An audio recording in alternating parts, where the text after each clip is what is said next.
Hey folks, Randy Newberg here with another episode of Leupold's Hunt Talk Radio. As you've noticed, we've been releasing some of our podcasts not on the normal release schedule. Part of that is because it's application season, and those ones that are hunting application-centric podcasts, we want to release those in a timely manner so you don't miss a deadline. And then every once in a while, we come up with something else that we think is super timely. So we throw that in there. And we try to keep on schedule for our every other week or bi-weekly release.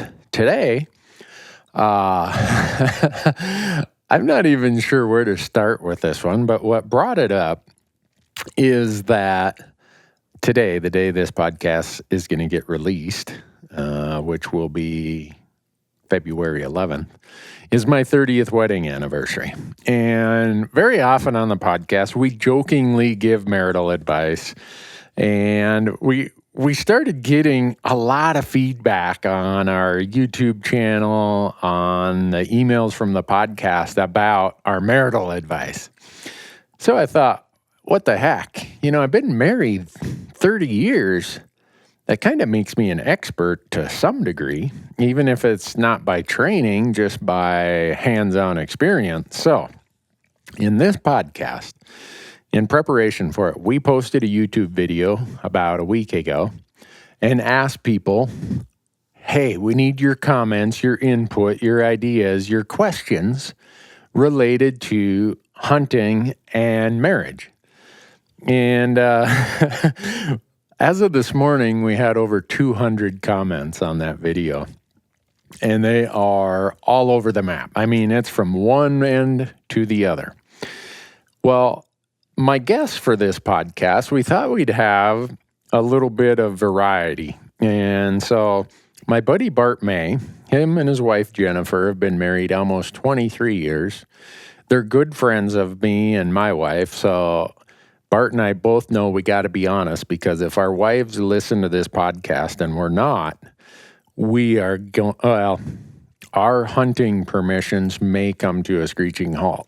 So he also has 4 kids. I only have 1. So we want to give some perspective of, all right, here's the complications that come if you have multiple kids versus 1 kid versus kids in school versus kids out of school, the whole works. And then I just have to give the disclaimer in advance that this is through the eyes of Randy Newberg, who is the husband in a relationship. So I can't speak to it from the wife's perspective. But I am in the process of lining up guests for part 2 of this podcast who are women who will give their idea of hunting and marriage. So as quick as I can secure enough guests for that, that's going to be part 2 of the hunting and marriage podcast. But I also want to give the disclaimer that this advice is, like I said, from my perspective, not from the wife's perspective. It doesn't mean that it's only from the husband's perspective. I think if you're a wife and you hunt, a lot of this is probably going to be very similar. Maybe not. I don't know. But I'm going to try to make it as applicable to all sides of all relationships as I can. But just understand, my sample size is not that great. I've got my wife, the married women in my circle of influence, my wife, my mom, some aunts, my sister, sisters-in-law, stuff like that. So, and yeah, we've got, people I work with or some of my employees. You kind of grab bits and pieces via observation over all these years.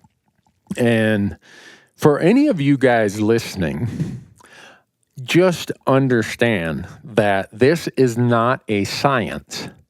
What we are discussing here is an art. Yes, an art. It takes a little bit of finesse, a little bit of learning, a little bit of experiment. This is not something that's written on a tablet somewhere that you can go and read and point to and say, look, this is how it works. No, not that way. So that's what this podcast is going to be about. It's going to be somewhat lighthearted, probably very lighthearted. It's going to be incriminating to me and Bart. And then we're having two crew members, Michael and Dan, join us. Michael's not married. He is, I think, 26 and still an eligible bachelor for any women listening. And Dan has been married about 2.5 years, but he might have to leave in the middle of this podcast because his wife is to give labor at any moment.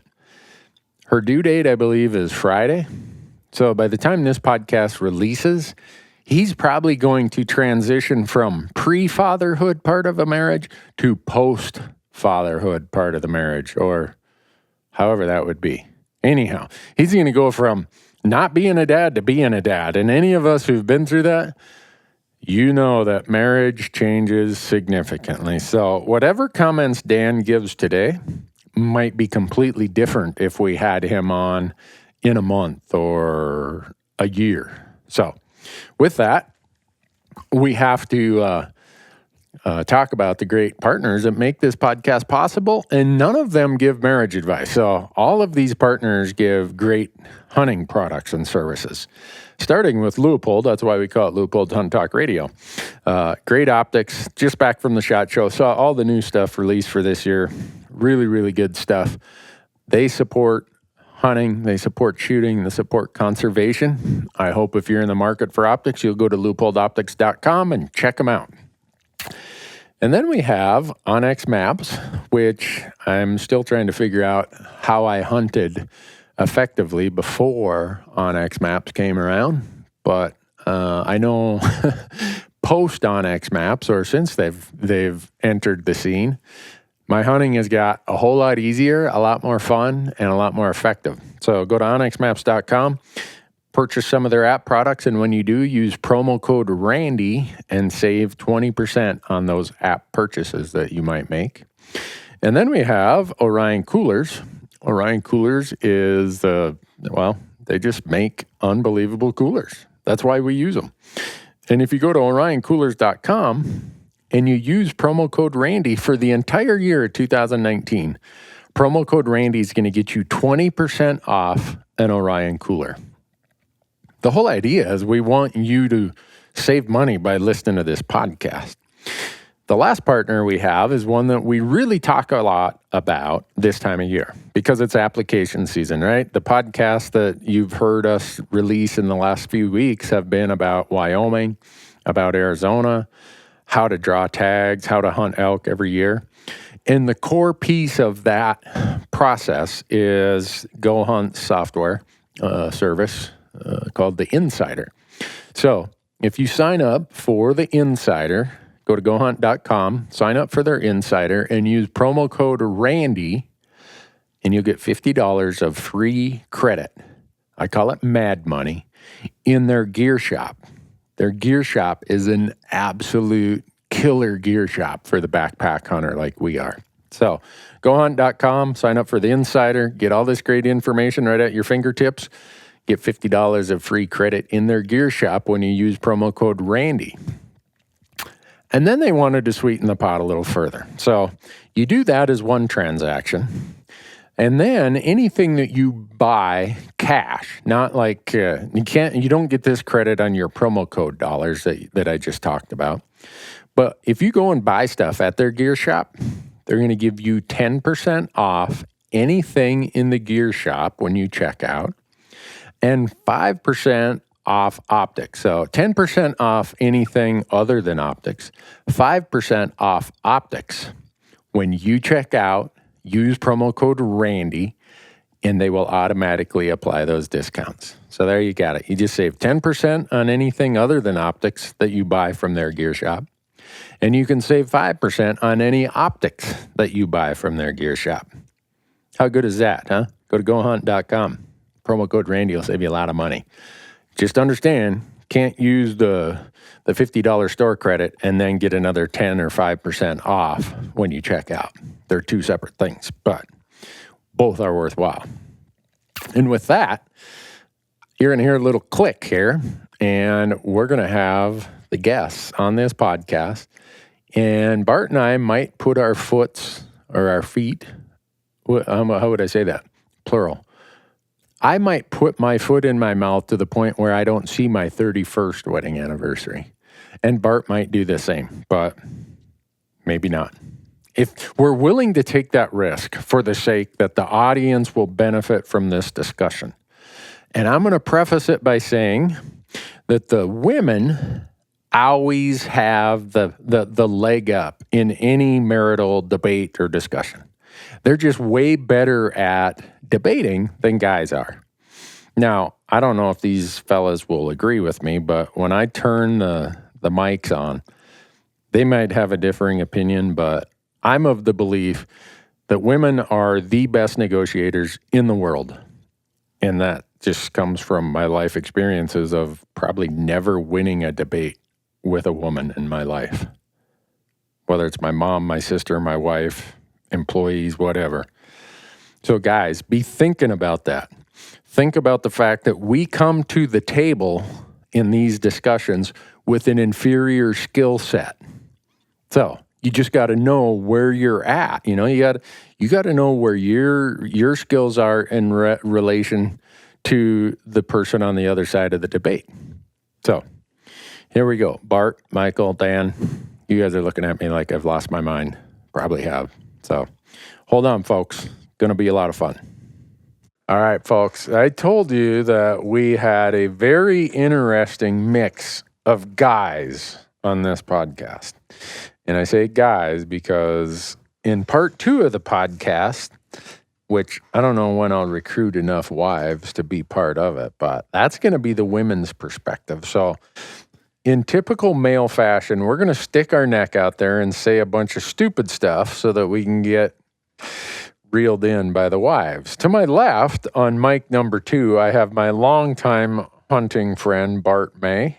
Bart, this is the first time you've been on a podcast, isn't it? It is. Well, we've been holding you, we've been stiff-arming you? I kind of. I've been down at Walmart with a sign, we'll work for food, and you finally stopped and brought me in. You in? There we go.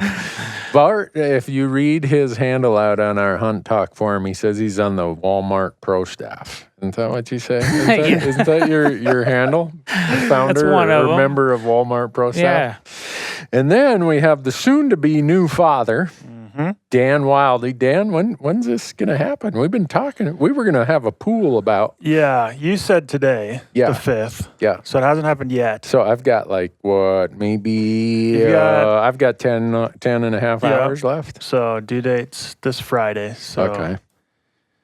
I'm watching my phone waiting for the call. Yeah, Dan's got a bag packed over here by the door and everything. So, but before we get the rest of the way around, Bart, you've been married how long? 23 years. 23 years. 4 kids. 4 kids. Ages 12 to 21. Oh, you're like the perfect test case for what we're talking about. I'm the ding dong of this group right now. Oh no, you are you. Everyone's gonna come to you for advice because you have way more going on with 4 kids and both spouses working and everything. I mean, my life is really simple compared to yours. Well, I've already got some advice for Dan and my. Do you? Oh, yeah. All right. So, Dan, you've been married how long? 2.5 years. 2.5 years. And a baby coming within the hour. Yep. Maybe. I might have to leave. So, if folks, with just advance warning, if Dan disappears from the podcast, it's because he got a text message saying, get home. Contractions are coming fast and furious. Yep. But isn't it fun to see Dan right now in his kind of like the period of, this is like the last day or two, your life will never again be the same, I know. I'm just naive right now. Yeah. And this is you have no idea the poopy diaper's coming your way, boy. Yeah. Sleepless nights. Yeah. Yeah. As complicated as you feel life is before you have kids, it is not even remote. There's really no real way to compare it. And Michael's over here. Michael's got a smile like a ripple on a slop pail, man. He's just soaking it all in. Michael, you've been married how long? I've been single for 4 years now. Wait a second. Hold on. What does that mean? It means I thought haven't you been weren't married. No, I'm not married. Yeah, Oh. that was the joke. I guess nobody got it. But- You were in a serious relationship before. No, I'm just saying I haven't been in a relationship with I haven't been in a relationship in 4 years. But yeah, I'm single. I live with 4 dudes, and Yeah. I don't have a lot of experience in the marital department. Yeah. Well, on the road, you always tell us stories about serious girlfriends and everything, and why that maybe was too much of a cramp to your style. Yeah, it's yeah. Okay. It turns out working in the hunting industry and loving hunting and fishing got in the way of a few relationships in the past. But if there is a woman out there that loves to hunt and fish as much as you can check out Michael's Instagram. Michael Parente. That's parent with an slide E on into the end. DMs. He's not a parent though. So go check him out and see if that's something you'd be interested in, ladies. Yeah. Good job, Dan. That was. Thanks, Dan. We didn't tell you that, Michael.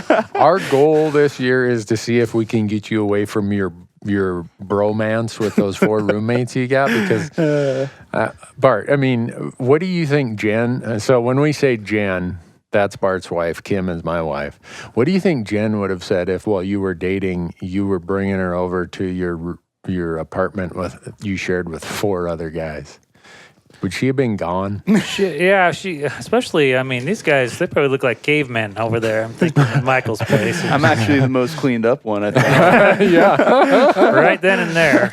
She probably would have asked for pictures prior to even stepping foot in your place. But. Yeah. So. I'm taking notes this podcast, boys. All right. So because you're not married, we'll let you ask some of the questions off the YouTube list, because we had almost, I think when I looked earlier, there were 200, almost 200, yeah. Questions or comments or pointers. But I guess I'll start with you, Dan. All right. If you had one point of just absolute, this is written in stone, even though it's not written in stone, this is a true fact of marriage from the husband's standpoint. To anyone who is listening, who maybe is thinking of getting married, what's your one point of this is how it is? Is there unrelated to hunting? It doesn't matter. Whatever. It can be related to hunting. It could be, and if you want me to, I can come back to you, because it looks like I threw you a curveball here. A little bit. So you got one, Bart? No, but going back to Dan being on call right now, I've got a funny story. If you know my brother Clint and his wife Mindy, Mindy's like the nice, she could slam her hand in the door and be smiling and at the same time. You. Yeah. So they're expecting any time. Clint has a deer tag on the Bridgers. This is back when the Bridgers had big deer. Yeah. And so we've been hunting in the morning, seen some nice deer. Well, we saw this absolute giant deer. And Mindy's like, just go for the afternoon. And so I'm like, Clint, we got to go. This thing's like huge, And so we take him up the hill and we get up there. Clint's borrowed my gun, and he's horrible at doing that. He'd never do that again. So he gets up there, drops down on this ridge where this buck is. It's a huge buck, shoots and misses. And he's just mad. And then no sooner, his wife ends up having the baby while we're gone hunting. Oh. So I wasn't in trouble with Mindy, because Mindy, like I said, is about the sweetest lady. But boy, he was on me. It wasn't like it was a world record or anything. And I'm like, well, it was pretty darn big, Clint. And when Mama says you can go, you better go. Yeah. And so anyway, but I just tell Dan, we're minutes from the hospital, so you're safe. Yeah. But Yeah. That sounds almost like, in most cases, if I didn't know Mindy, I would have thought that was a booby trap, Bart. Yeah, that was one of the, I'm going to see if he'll really go when I'm about ready to go into labor. Well, that is part of their tactics, those ladies. Yeah. So Mindy's just a rare. So, folks, instance. I am sitting here with text messages from Bart's wife. So she's going to hold us to being honest. And I've got 3 pages of notes from my wife, because last night my wife and I are going through the YouTube video where we asked for comments, and she watched the video. She's like, I think you're going to start maybe exaggerating slightly. I can tell you're in that mode where you're going to say some things that might be out there. So she gave me 3 pages of notes.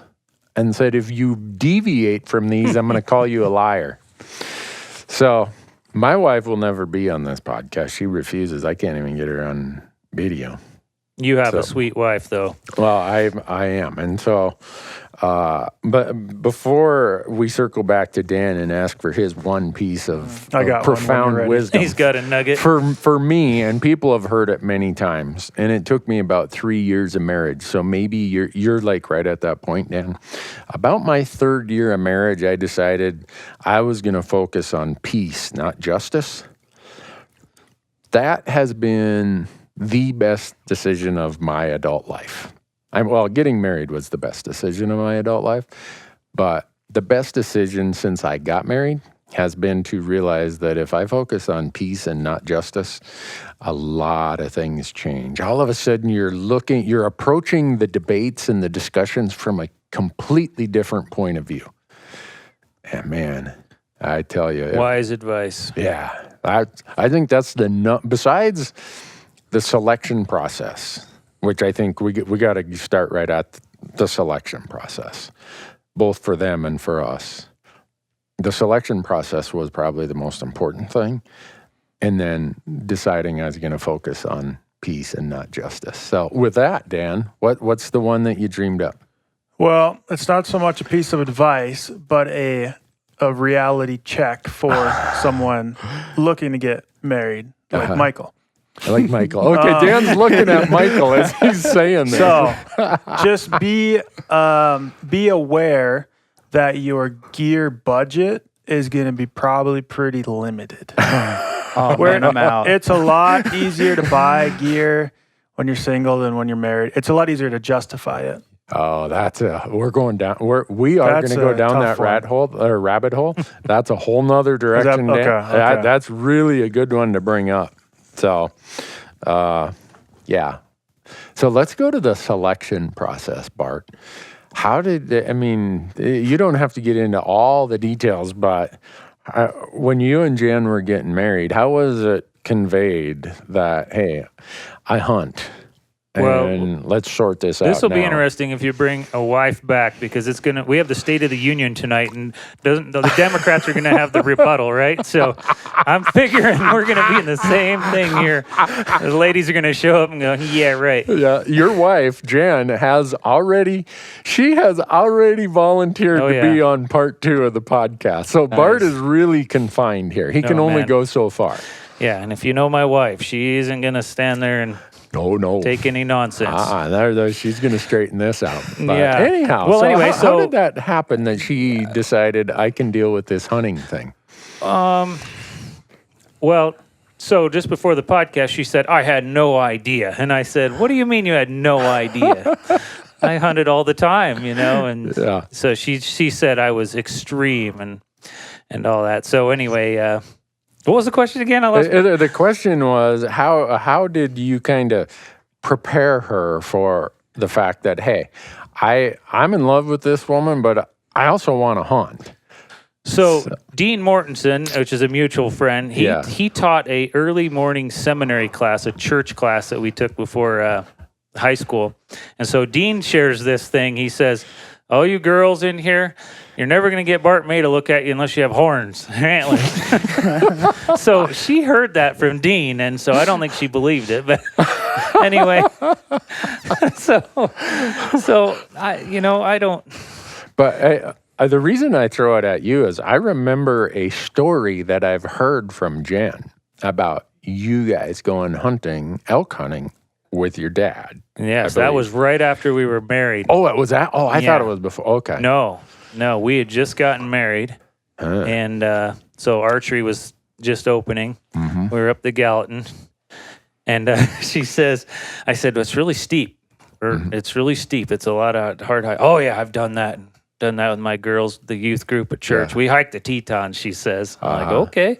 So we get going. About 15 minutes out of the parking lot. We're grabbing knees and sucking wind. I'm like, oh, this is going to be a long one. Anyway, we get up top, and she's fuming mad because it's way harder than we thought. But there's elk bugling. So, I'm like in recon mode. Like, oh, I don't feel nothing. There's no...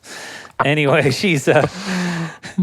I take off and I don't even know what I was thinking. I lost so that's one piece of advice. Don't lose your mind. Be aware of your bride and your date with you at the time, because I just took off with my brother. There's elk bugling. It's almost dark. And anyway, nothing happens that night. And long story short, she spends an evening in the tent with a bunch of guys after a meal of chili, and it just was not. It didn't go over well. And then and I'm sure you gave her just the finest of gear to be comfortable with, right? No, I've got a lot of I do things a lot different than I did back then. So. And I have a little more money than a newlywed, but then the next day we woke up elk bugling, and I took off again and left her, and I don't know what I was thinking, and down with my dad at the tent, and unbeknownst to me, and she'll hate me for saying this, it was cold.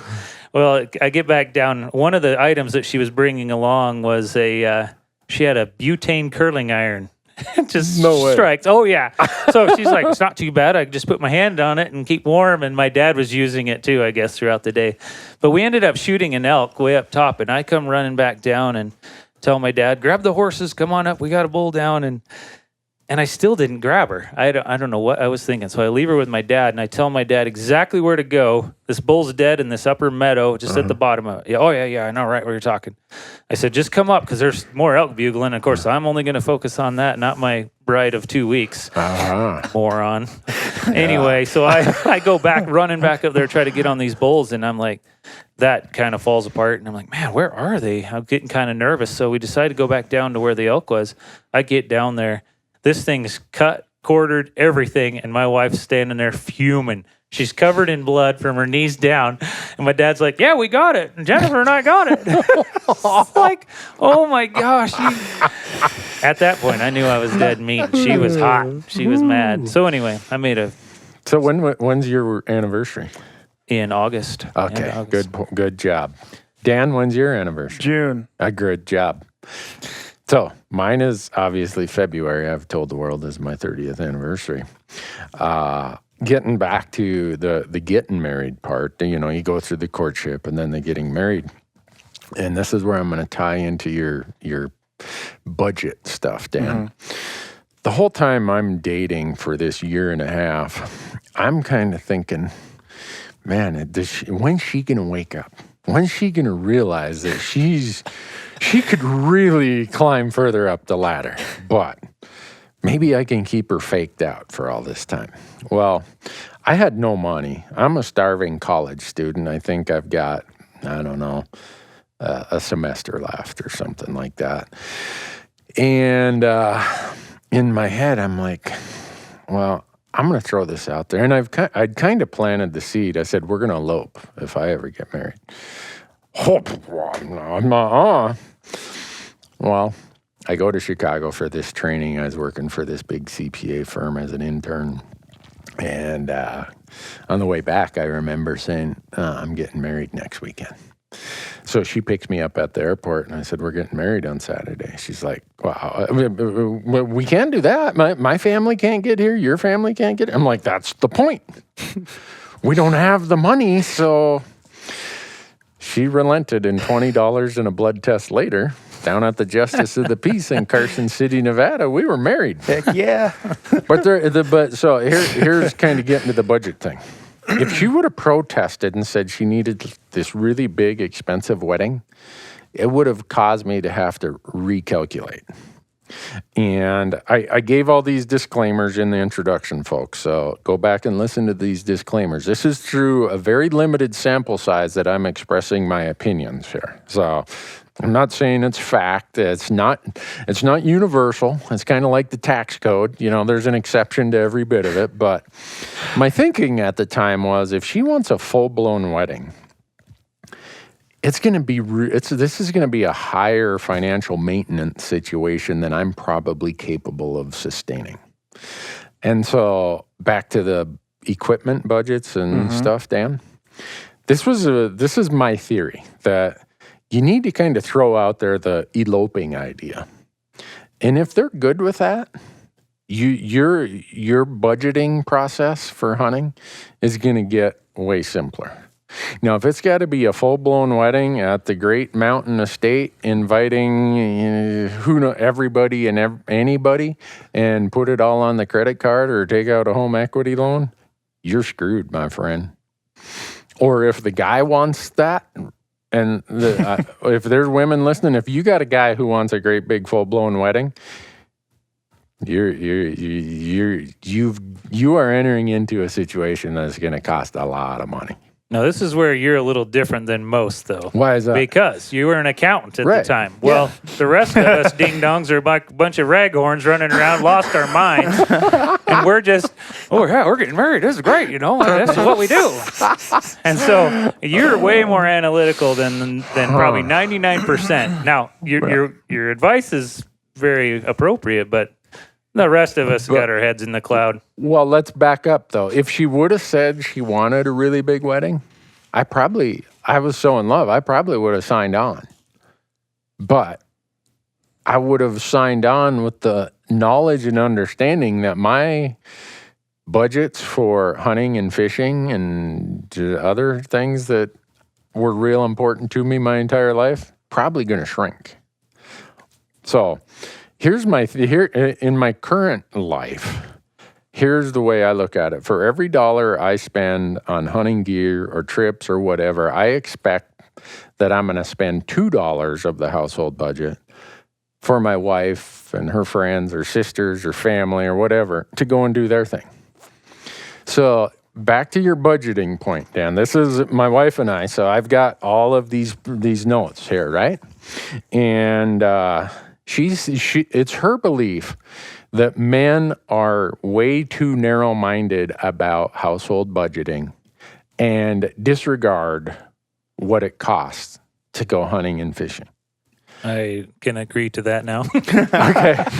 And she says that women get insulted when you come and try to justify it by the fact that, I brought home some meat. It was a $900 antelope when it was all done. Yeah. So last night, her and I got into this long discussion about budgets. Because as much as I'm the CPA, she runs the household budget. And she brought up a couple points. She says, so back to my point of, if I go on a hunting trip, I know that her and her sister are probably going to go somewhere, or her and her mom are going to go somewhere. And if I can't budget that in addition to my hunting, I just got to include that as part of the hunting and fishing budget. So if it's going to cost me $2,000 to go on a trip, I better budget $4,000 more for my wife and my mom, or her mom, or her friend, whatever it is, to go do their thing. So she says that's where men don't understand. This is really a $6,000 hunting trip, not a $2,000 hunting trip.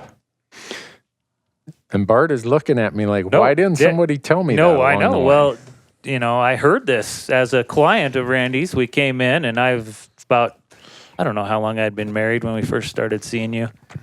But I was making all the same mistakes that Dan's about to make. And so we come in, and he lays all this out on the table, and my wife's eyes are like, what? There's an option? Yeah. And man, next thing you know, my elk hunt's costing me furniture. And I know. That couch you bought was the best money you ever spent. It was, in hindsight. Yeah, yep. We were in that office just right over there. I remember. And I thought Bart and Jen were going to come to blows in the office. And I'm like, all right. One thing you learn in the accounting profession is over time you learn you're as much of a counselor as you are a tax advisor.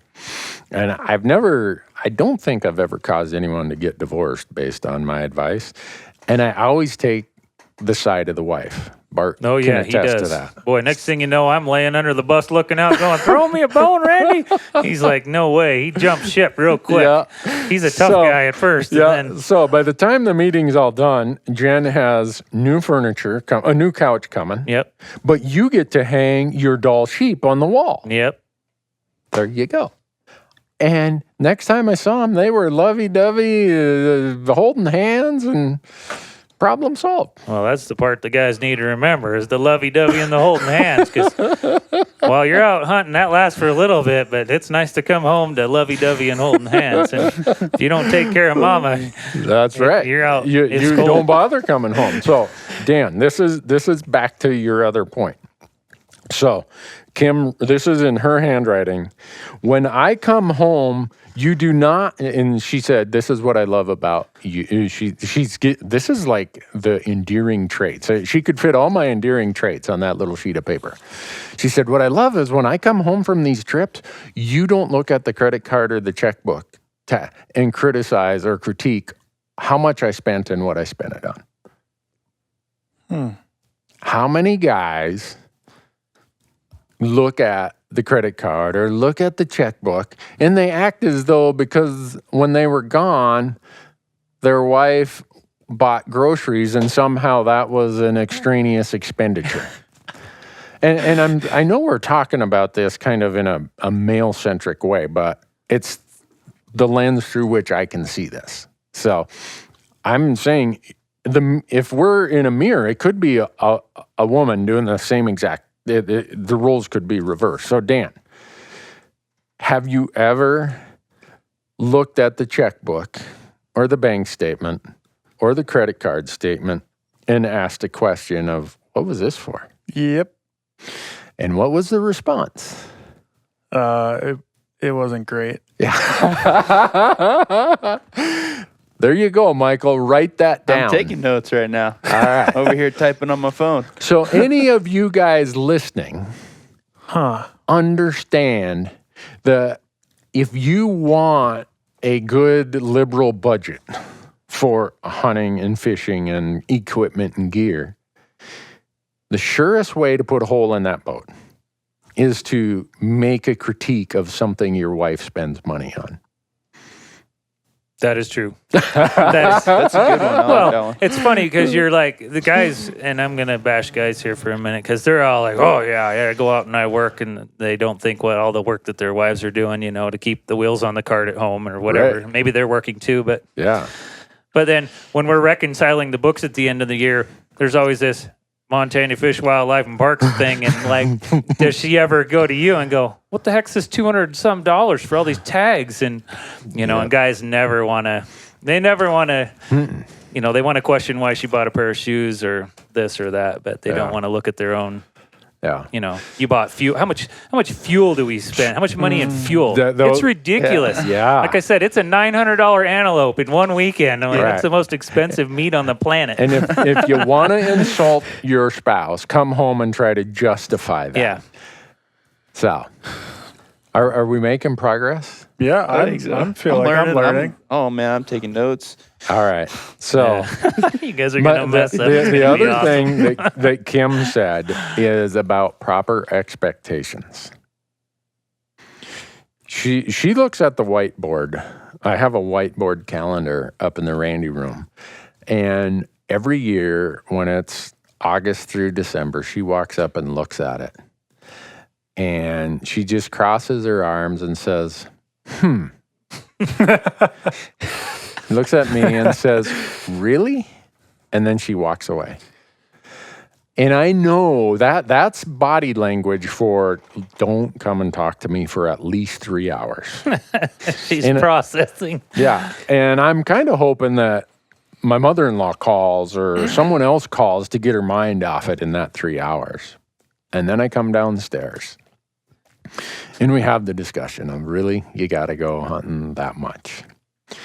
And so when she's bringing that up last night, I asked her, I said, well, what does that have to do? She said, I would way rather that we have this discussion that you tell me you're going to be gone for 3 weeks and you come home after 2 weeks. Because either way, in my mind, you're out of sight, out of mind. You're leaving me with all the goods, the backed up sewer or the snow plowing or the lawn mowing or the dog going to the vet or whatever it is. And I'd just rather block it out and be ready for 3 weeks of it. Versus you say it's going to be 2 weeks and then you call me on the road and say, oh, guess what? I got to stay here 4 or 5 more days because I didn't fill a tag. So she said, being honest about your expectations or what their expectations should be is super important. So I've learned that because there's been times where I thought, well, the pain won't be quite as bad if I say I'm only going to be gone 4 days. And then when I call and say, you know, I'm going to be gone 6, whew, that's your point, Bart. Don't come home then. Yeah. Don't bother for a while. So, and so we went through this whole list of proper expectations. And she had a lot of ones that I just kind of I don't want to say I take them for granted. They're kind of habits I've learned over the years that I didn't realize that they were falling under this category of trying to set the expectation and then exceeding it. Or how would I say it? Making the expectation more rosy in reality than the expectation that was set. The same with our budget. When, through this operation here, that pays for most of our expenses, but it wasn't always that way. Yeah. I've been applying for tags across the West since 1993. So in 1993, I was living in a little yellow house out here in a field and trying to save enough money to start my own CPA firm, had a baby and all this. And then I'd come home and say, you know, it's going to cost $450 to apply for elk and deer tags in Colorado. Those were kind of my farm team experiences, you know, like when I was down in the Bush League. I really made a lot of mistakes of how I approached that. So many dumb things. And last night when we were having the discussion, she's like, remember when? I'm like, oh man, I'd kind of put that out of my mind. No, they don't. No. So let's get to this point. Michael, who is the best Dan, who's the best debater in your house? Oh, I don't know. I know. Probably me. Yeah, that was the wrong answer. I even knew that. Michael, between your parents, who wins all the debates? My mother. Oh, I thought you meant like the most, like, debates a lot. Not the actual best at debating, but... Who's the best at debating? She's better at debating. I, unfortunately, debate a lot more. More often. More often. Higher quantity. You understand that the amount of debating a husband does is directly proportional to the likelihood of getting divorced. Crickets. I do Bart, not. Bart, who's the best at debating in your house? I know who wins. So I try at times, but... I've asked my wife many times. I've asked a lot of women this question, and nobody can answer, or either they're told to lie about the answer. I don't know when it was, like 6th grade, 7th grade, whatever. All the boys go over to one health class, and all the girls go over to the other health class. I don't know what they talked about in the girls' health class. I think they brought in the world's greatest debate coaches and taught them how to win debates. Because by about 8th grade, women are the best in the world at winning a debate. I'd agree. As a guy, we just got to accept that. We're inferior when it comes to the mental gymnastics of debating. But even if you think you are, and even if you are... You're never going to be, you're never going to win it. No. That's the thing. So it goes back to peace over justice. Exactly. Too, right? Yeah. There you go. And holding Michael. hands and smooching. Why would you debate your spouse? Or your wife? I'm going to say this from the husband's standpoint, because if Donald Trump wanted to win negotiations with Vladimir Putin, all he's got to do is go find a woman who's been married about 20 years, and I can guarantee you she is an absolute ace expert who could solve everything. And us guys are so stupid, we think that we're better at it. Yep. Every once in a while, we get this stupid notion that somehow we're going to win a debate tonight, and we're going to pay for it. Because we're going to say something stupid, back to your point, Bart, they're going to remember it 8 years from now. Yep. So I say that to all the guys listening, just remember that you come to the table with an inferior skill set. You know, the number one rule in military engagement is only fight the battles you can win. So the only way we're going to win is if we somehow find a situation where they want something so bad, or there's some compromised situation to their demeanor, then we might be able to win. But on the larger scale, we're going to get our butt whooped. You see that book? Grab that book, Dan. So I brought this just for the podcast. What's it called? Negotiate This. There you go. A woman gave me this book. One of my female clients, she's a super successful business person. Yeah, forget that part. But it's a tactic of negotiating by saying, I care, but I don't care that much. That's the only tactic we as men have available to us. Because let's face it, all the things we're talking about here is a negotiation. I don't look like I got buy-in on all that. No, I buy in. I'm buying what you're selling. Yeah. Dan, but you said you like to debate, man. Well, I'm still growing and I'm still learning. That's why I'm in this conversation. If you could give Dan one piece of advice, Bart, with your 23 years experience compared to his 2.5, and you hear him say he loves to debate. Yeah, just I got some scars I could show you.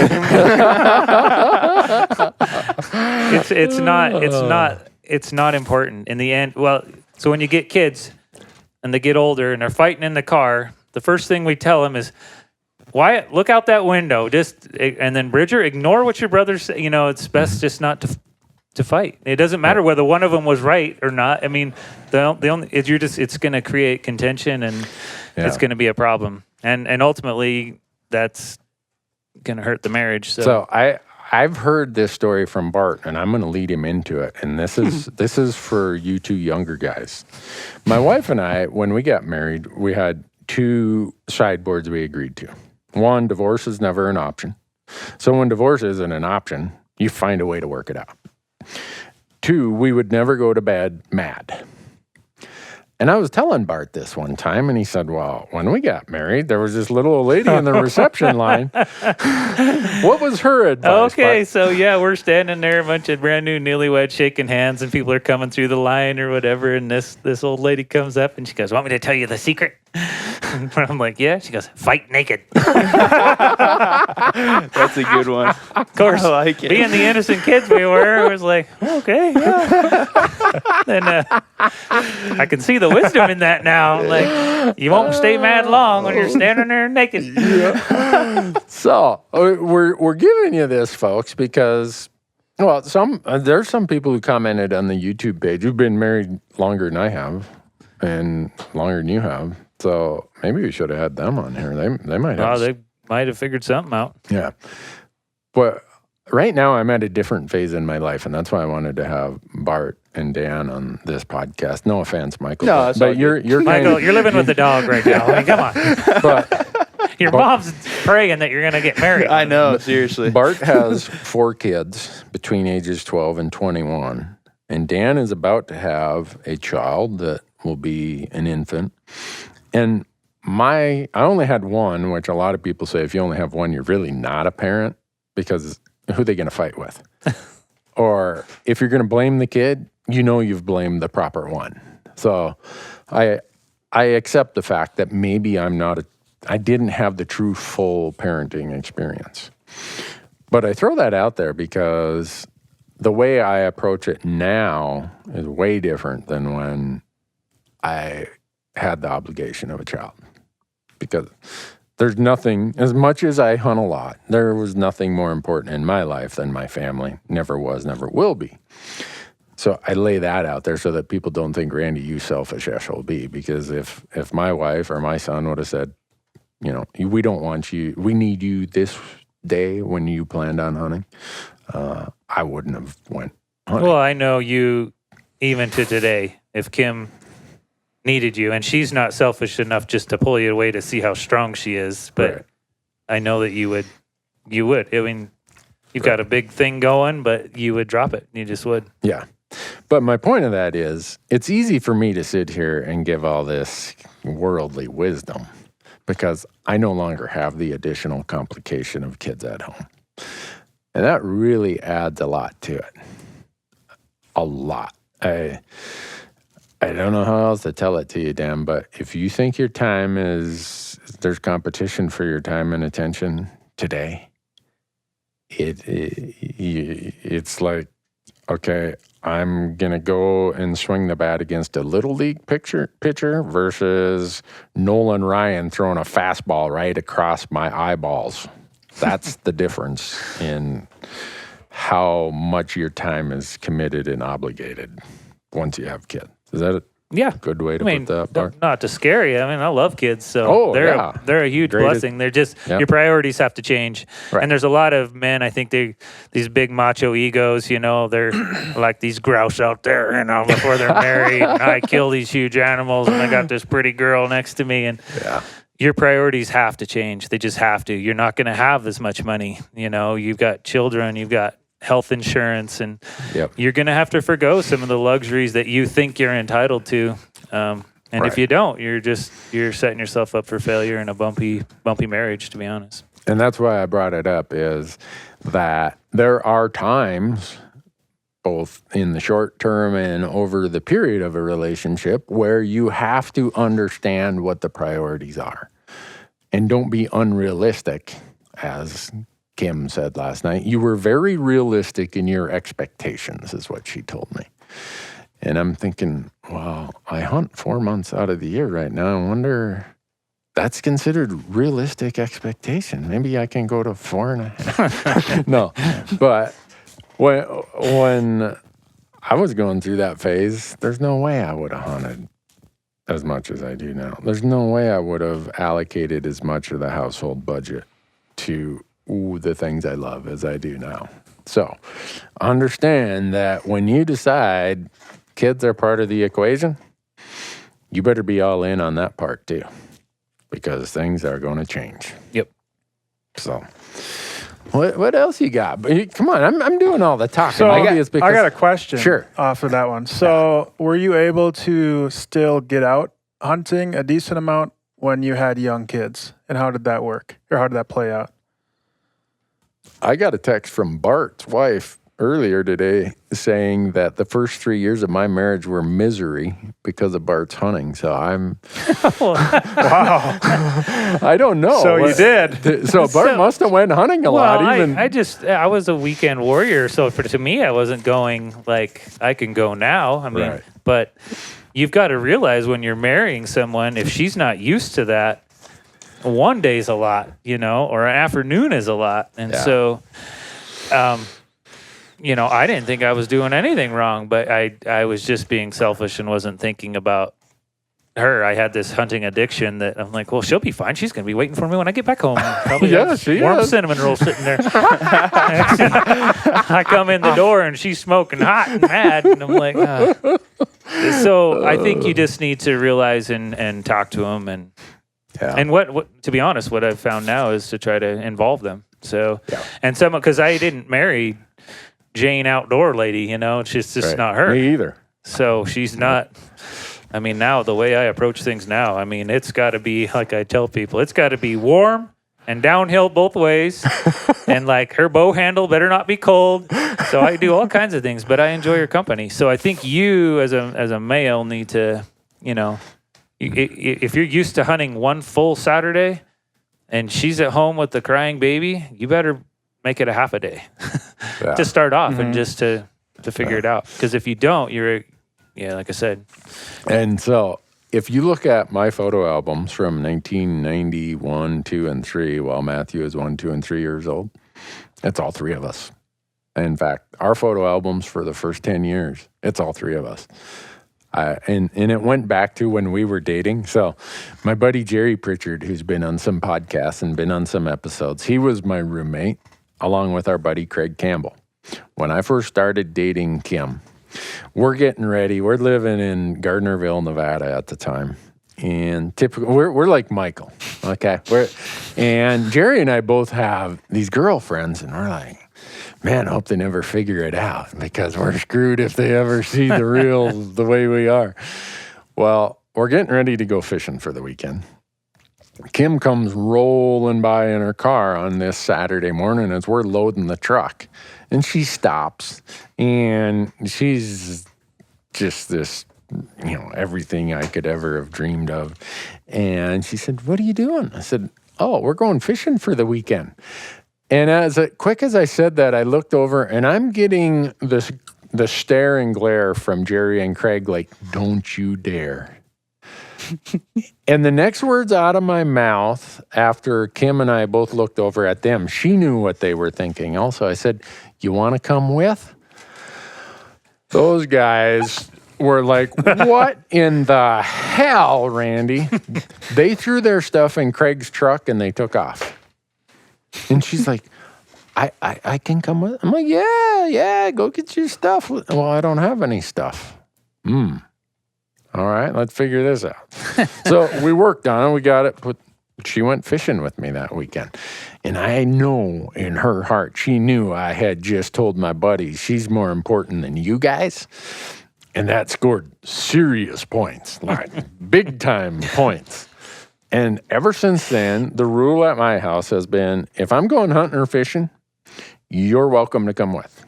And if that means I got to tell one of my buddies or one of my employees or one of my camera guys, you're not coming with, that's how it is. Yeah. You've got the first seat in the truck. And she knows that. And every once in a while, I'll, "Hey, you sure you don't want to come with?" And every once in a while, she'll say, "Well, what if I want to come with?" "Well, if you want to come with, Michael's, heck with him, heck with Dan." So that's why all of my early years, all those photographs have her and Matthew in the picture, because I wasn't going to go anywhere without them if they wanted to come with. And I wasn't going to go on a 3-day backpack elk hunt with a 2-year-old and a wife. So I just had to throttle back those expectations. So maybe we went bird hunting, or maybe we went walleye fishing or bluegill fishing or whatever. But we were out doing something. And to this day, Kim knows that if she wants to come with, sorry, someone's getting the boot, man. I don't gotta come home to camera guys or buddies or friends. And so she doesn't pull that card, as I think some women or some people, maybe it's husbands, kind of throw that out there just to test the water and see. But she doesn't really do that to me. So I don't know if that answers your question, Dan, of how does it work once you have youngsters in the house? Yeah. What's a reasonable budget for hunting and fishing, Bart? Oh, I don't know. My budget's a lot bigger now than it was when I was Dan's age. Yeah, I bet. So you just have to be all perspective. But now, ever since Reconciling with Randy, that's cost me a fortune. I want to go Dall sheep hunting with my brother in Alaska, and it's going to cost me a trip to Hawaii or something. She goes and does something, and cost you a car upgrade one time. Car upgrade. Yeah, but Bart to save money to add to the hunting budget.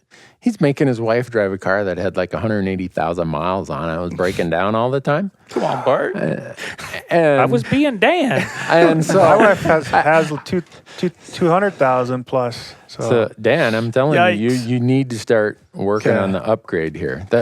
The last thing you want to do is have brand new hunting gear while your wife has an old junker rig. Don't go into debt, though. No, don't go into debt. That's the easiest way to screw up your hunting is to be in debt.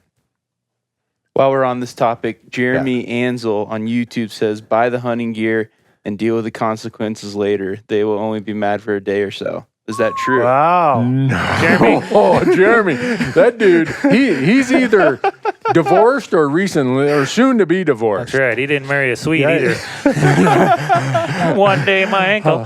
So I thought about inviting some people who had been in the, I made it 8 years and then we split the sheets kind of thing, but I didn't know how much credibility. But there might be some real life reflective experience there that could be helpful advice, but I wouldn't want to put anyone on the spot like that. That'd be a pretty personal. It could turn into a fume and throwing darts at the wall. So that's why we didn't bring anyone on who's been through multiple marriages as a result of their hunting. We're focusing on the success stories, but that right there, I can say that is a bad idea. That's Speaking from experience? Yes. Okay. That's walking out on the ice at a half inch. That's dumb. And so here's again, going back to Kim's list, we're talking about, because finances become a big part of this argument and debate. And that's the go spend all the money on gear and they'll only be mad for a day or two. Oh no, they're going to get even. They are going to win.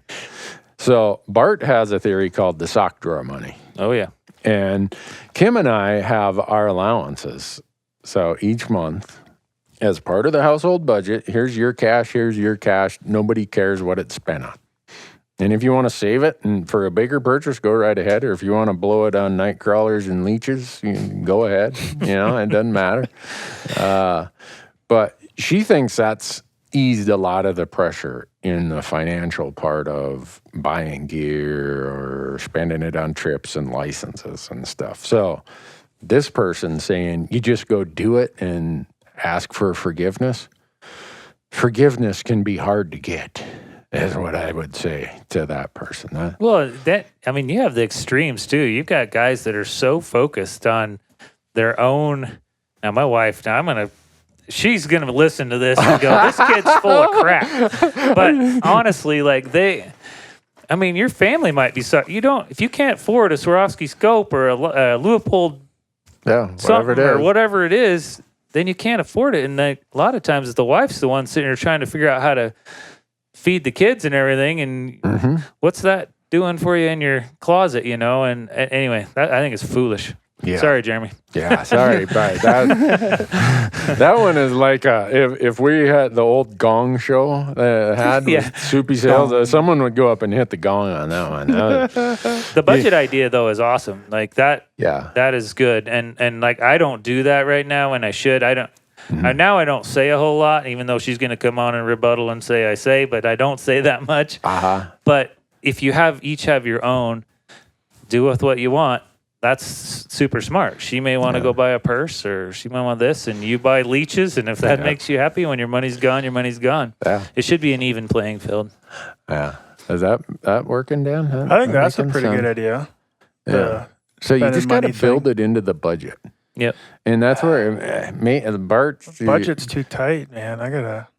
Well, as my one friend said, if the budget is too tight, just build a bigger budget. That was our buddy Dean. He said, I want a bigger budget. Bigger budget. He sounds like the government. I just print some more of that stuff. But no, it's never easy. I mean, I've sold some things to increase my sock drawer money, as Bart calls it. I've had some spare jobs. I've had other things. And when I have the spare job or cut firewood or trap beaver or muskrats, it wasn't like all that money was mine, because somebody was tending the other fires while I was out earning that other money. So it went into the household budget, and it allowed each of us to have a little bit bigger allowance, as my wife calls it. Smart. So you got to do little side jobs to get extra money. Or I know a guy that pretty much just sold almost every one of his elk he shot because he wants a new bow. Oh, really? Really?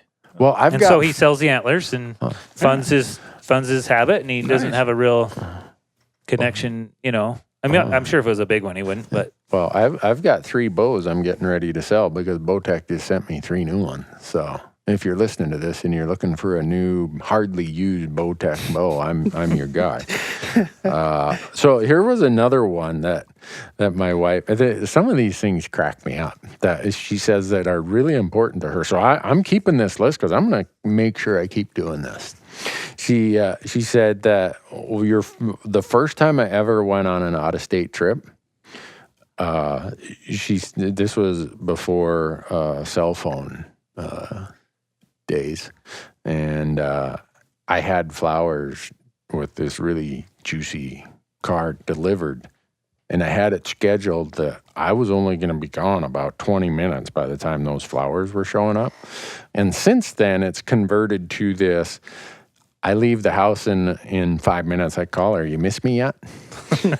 And I thought it was just kind of humor, but it was kind of a reminder of, hey, I know I'm going to be gone, and I appreciate and I respect the kind of how that conflicts with our time. She said that's super important to her. She said the other thing is, no matter where you are at, you will climb a mountain to try to find service just to call me and say, how you doing? And I'm like, oh, okay. You do a pretty good job of that. I feel like I can vouch for that. On the hunts, calling your wife regularly whenever we have service. Oh, yeah? Yeah, I think you do good. Or you just let them know, too. You're like, hey, I'm going to be down in this hole, and I won't. So they don't sit there thinking you're purposely not communicating, but just by just a simple thing like that, I think they appreciate that. Like, okay. So this list, I just do it because it seems like the right thing to do. But she said also, because she's looking at me as a guy who, Bart May, our guest here, has a snow plowing and lawn care business. I don't do lawn care. I fish. Every time I go by his boat with my mower, I'm cussing because he's out fishing. Bart can vouch. He's been mowing the lawns of everything I own for a long time. I fish. I don't do handyman things. Mm-hmm. So she said that there are some things she doesn't like to do. She doesn't like to vacuum. For whatever reason, she hates the noise. She said it hurts her ears, or I don't know, hurts her shoulder or whatever. I'll vacuum. So I've picked at least one activity that I know she doesn't like, and I chew her out if she vacuums. I'm like, oh, that's my job, man. What are you doing vacuuming? That's my job. She said that's pretty important. And that when I'm gone, I line up to make sure the other tasks are taken care of. And that's where a guy like Bart comes into the picture. Like, pay the man. Have somebody on your Rolodex that is the backup emergency option, because there's been times I've screwed up, and I've been in Wyoming in 2008 when we got 20 inches of snow in early October, and I'm elk hunting in Wyoming. And when I came home, that was not a good day. I looked at these snowbanks. I'm like, uh-oh. Looking at it, like, well, why didn't she use the snowblower? She shoveled my entire driveway with 20 inches of snow. Jeez. I'd forgot to leave gas for the snowblower. No, it was in being repaired. Yeah, it was repaired. It was getting serviced. That's what it was. I remember this. It was the only one time I can go, man, that was dumb, Randy. Yeah. Normally I'm looking for you to advise. So that was the first year we started On Your Own Adventures. So this entire enterprise almost crashed and burned in the first month. Yep. Because I was stupid enough to leave town with my snowblower at the service shop.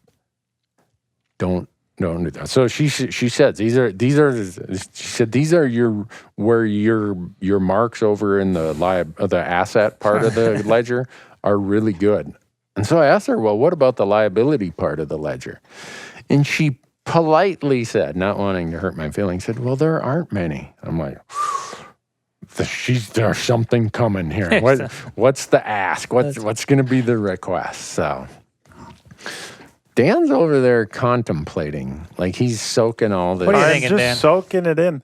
I do have one thing that I've learned the hard way that I might share. Yeah. So I think a lot of guys try to make buying gear for themselves better by buying hunting gear for their wife. Yeah. And I've found that it's not a her gift, it's a me gift. Yeah. And so I'm not really buying it for her. I'm more buying it selfishly for myself. Right. So that's something you probably shouldn't do. Is that accurate? Yeah, I would say like 100%. Don't go and buy his and her shotguns. I mean, even if you do buy her something, like don't count it. It's not a gift. Yeah, it's not her birthday gift or Christmas gift. That's smart. I like that. You see the pain on his face as he was explaining that? So tell us what you have an experience here. Well, yeah, I would just buy her. I don't remember what I bought her. Backpacks or like a backpack, clothing. Stuff that I wanted her to use, so that she could do these activities with me more than she really wanted these pieces of gear. There's more for me Like if I buy her a pair of Sitka pants or something, be like, happy birthday. She'll be like, oh, thanks. You bought me a you gift, rather than getting something for her that she actually wants. So that's somewhere to steer clear. I'm not saying don't buy hunting gear for your spouse, but that's not a gift. Yeah. Here's number 2 on Kim's list is allowing me to take my trips and have my time. Me as in Kim. Her. Yeah, her. She wrote this down. Yeah. You allow me to take my trips and have my time. Because when I'm hunting, and like I said, she used to hunt with us a lot. And she's still got the standing invitation, but it's just not something that she's that excited about anymore. So I have zero interest in going to wherever it might be I don't know, her and her sister have been to places. Her family lived in Vegas. And so maybe it was to go do that. I'm not going to have any fun. Honey, you let me know what you need to take care of while you're gone. You guys go have a good time. I don't care what it costs. Well, I mean, I do, but I'm not gonna die on that sword. And to her, that's number 2 on her list of things I do just because it makes common sense that if I'm gonna be gone, I better expect that she can go do her thing. Yep. And I'm failing on that one. Are you? Yeah. Ooh, Dan. Don't. This is good. I mean, you win lots. You'll win a lot of freedom when you give them their freedom. Okay. So. Right. And when it's not hunting season, my wife controls the calendar. That's why my whiteboard really only has covered from mid-August to December. The rest of the year, if she says we're going here, I might not want to go there. It might be a place that is the equivalent of water torture. But I'm going to go there and I'm going to smile like I'm having the time of my life. And she can see through me. She knows when I'm not having the time of my life. But, sometimes you got to take your medicine. And my expectation is for every 1 week I'm gone, she should at least get 1 week, maybe 2 weeks. She doesn't take it to that extreme, but that's why she was willing to elope too. I think the other part is she had reasonable expectations with me. She knew I was hunting, fishing, and trapping. So a guy named Pat Durkin, he called me one time. He said, hey, you and Steve Rinella give a lot of marital advice every once in a while. I want to meet with you guys at SHOT Show and do an article for the NRA magazine. I'm like, really? So he got Steve and I together. And he did an article. It showed up in the summer edition about 2 or 3 years ago. Steve had a really, really good piece of advice. I wish I could have thought of this, but he said, well, you just got to understand, and he said it jokingly, so I'm paraphrasing here. Don't call Steve and say that you blah, blah, blah.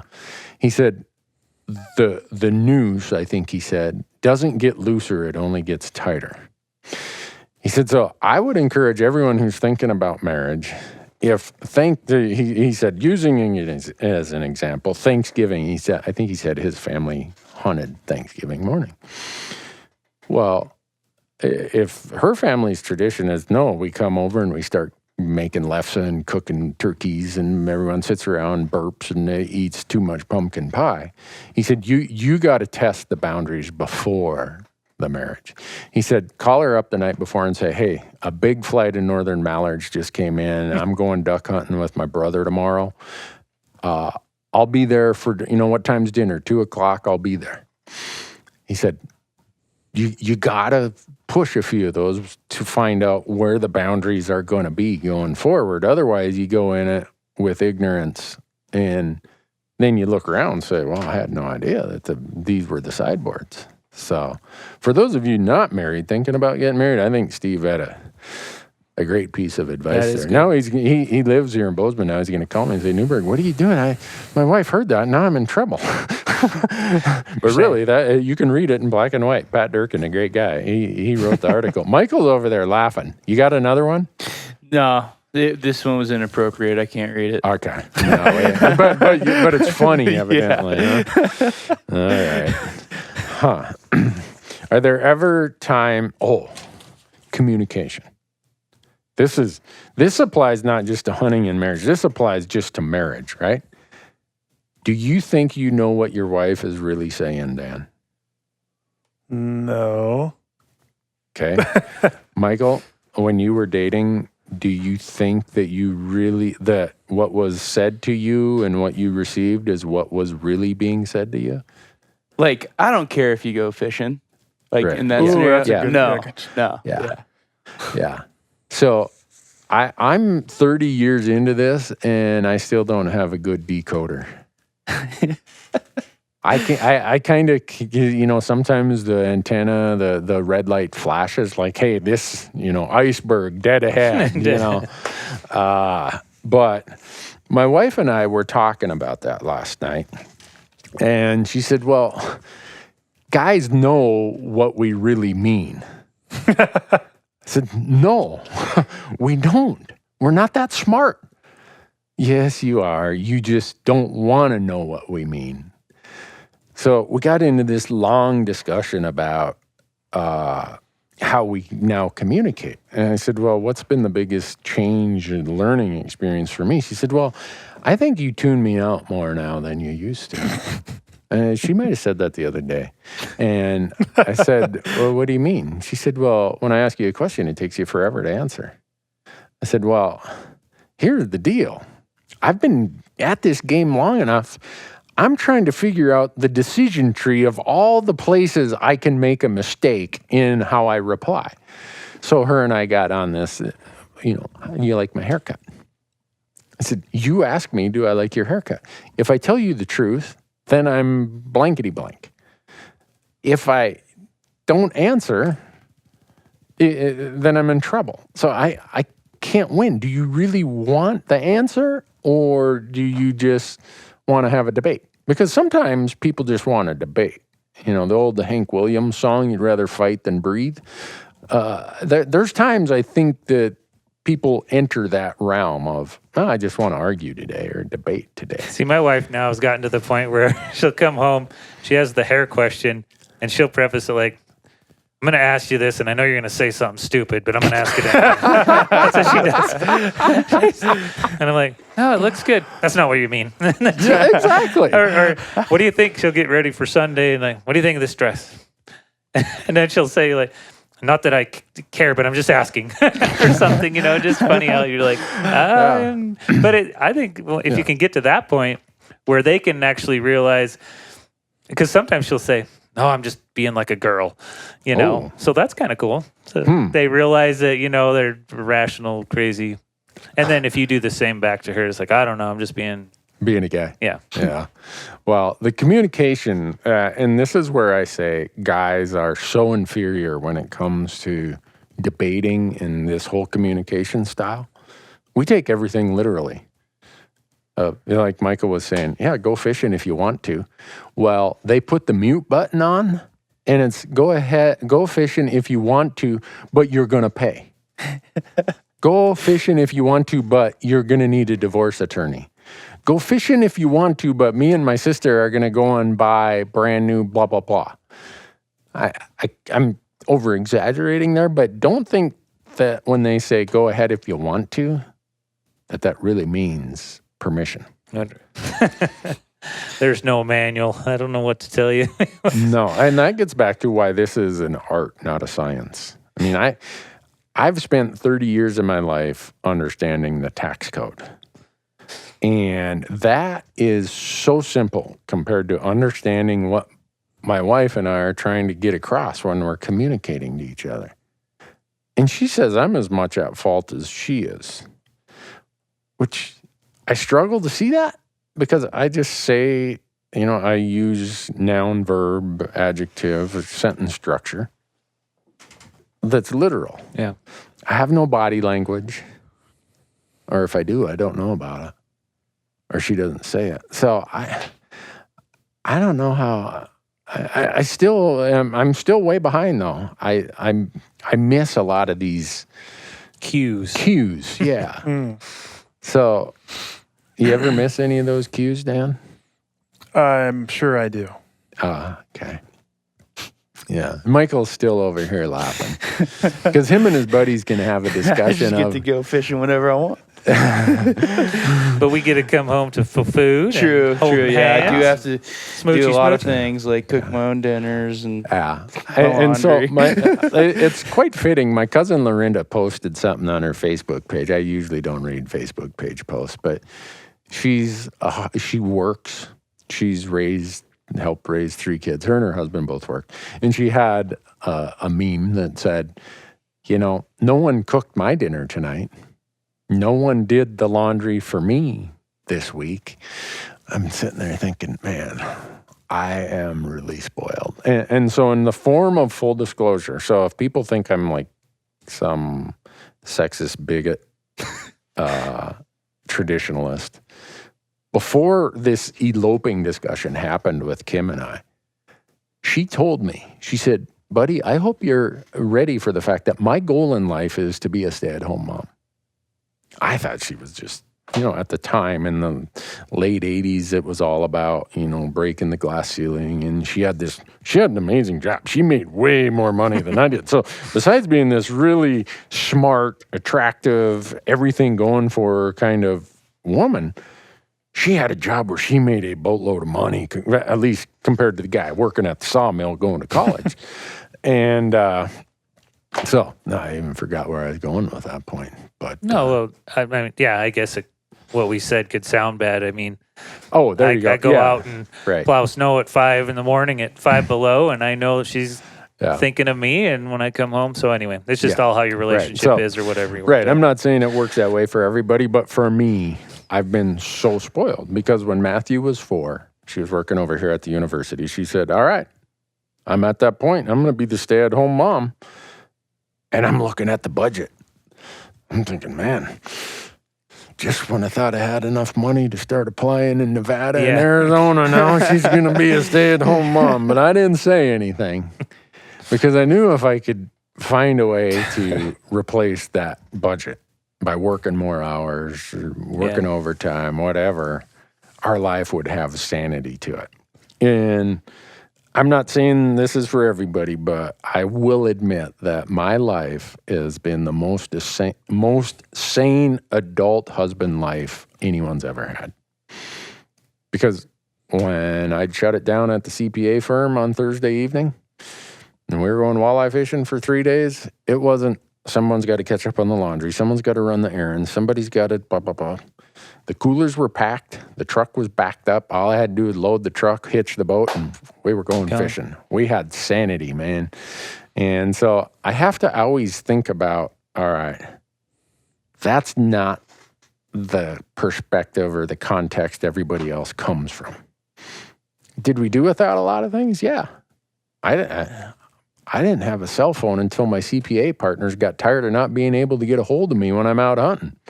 I came back one time and there's a cell phone on my desk. You are going to have one of these.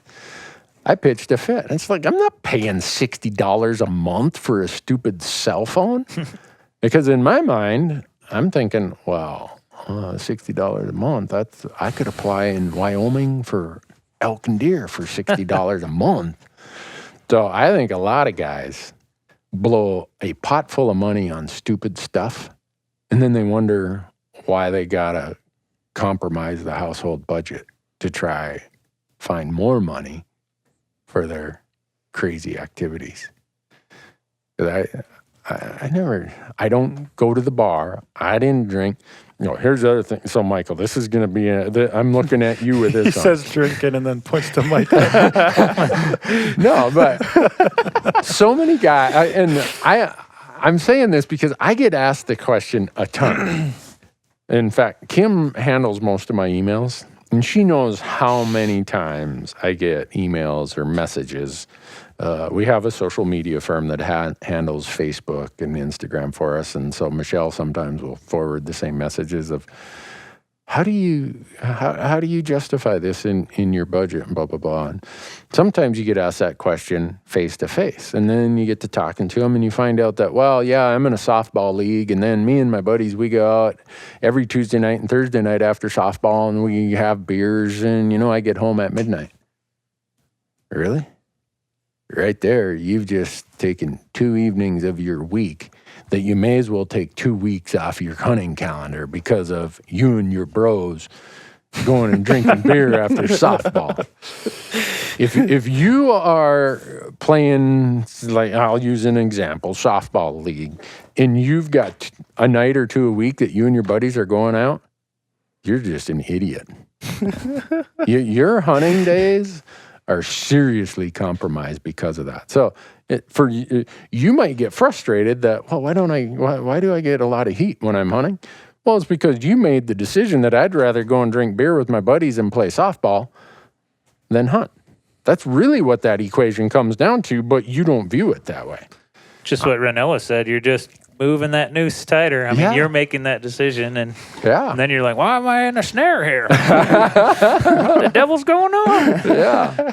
So that's why I look at you, Michael, because I know you play softball. Yeah, play softball. And you drink, huh? And we do have a couple beers. Yeah. So I mean, we can get right down to nitty gritty stuff here, but if you got a beer budget, but yet you can't find a hunting equipment or tag budget, you've said, I'd rather drink beer than go hunting. Or you tell your wife that there's not enough for something that she might need. You're just you're drinking that budget. You could be loosening that noose. Yeah. It can go away, I think, the noose scenario. Oh, yeah. In fact, Kim and I joke that the reason we made it to 30 years is because I'm out of her hair for 4 months out of the year. So for all of you that feel that you don't have the freedoms you had when you were Michael and single, if you play your cards right, maybe you will. But you also got to understand that you're just kind of the young male black lab of the relationship. Tail wagging. I mean, our needs are so basic and simple that I'm sure they got to be humored at times. Like, this guy thinks he's going to win an argument with me. I throw a cheeseburger out there and I've won the whole night. Yeah, it's like... So, but back to this communication stuff. So what little I have been able to decode of the female communication style, and I can't believe I'm saying this stuff because I'm going to have so many women who are like, you blankety blank. But I'm saying this because this is how simple I am, and there's not a woman listening to this who's not smiling when I say about the literal versus the true meaning. Is I used to ask my wife, you want to go to dinner tonight? And then we'd get the, sure. Okay, so we made it through the first hurdle. After that, then it became, well, where, what time? And we spent the whole night debating that issue. And then we ended up not even going. Because it's kind of like when they ask you to go shopping with them. Don't go down that path. Take your beating now and don't go shopping with them. And say, no, I'll stay home. I'll do the dishes and I'll do the laundry while you go shopping. You should have that time. Because they're really not wanting your opinion about it. They want you to weigh in on it. So if something goes south, they got someone to blame. But they're not interested in whether or not you like that blouse. So through this is just through trial and error. I mean, I can't say it's the right answer, but it's where I've arrived.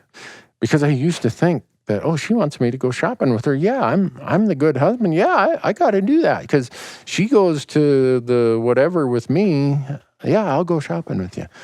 I realized that was detrimental to our marriage. Because when I go shopping, I have a list and I go buy that. I'm done in like 5 minutes. So now, using the dinner analogy, I don't say you want to go to dinner. I say, I'm going to dinner Tuesday night at Ted's. you want to meet me there? And then they get to make the decision of yes or no. We usually end up going to dinner at Tuesday night at 5:00. Problem solved. So we as men, I think, set ourselves up for some of this stuff because we're so stupid and so simple that we really don't understand that there's a bigger world going on around us and we're just oblivious. No open-ended questions.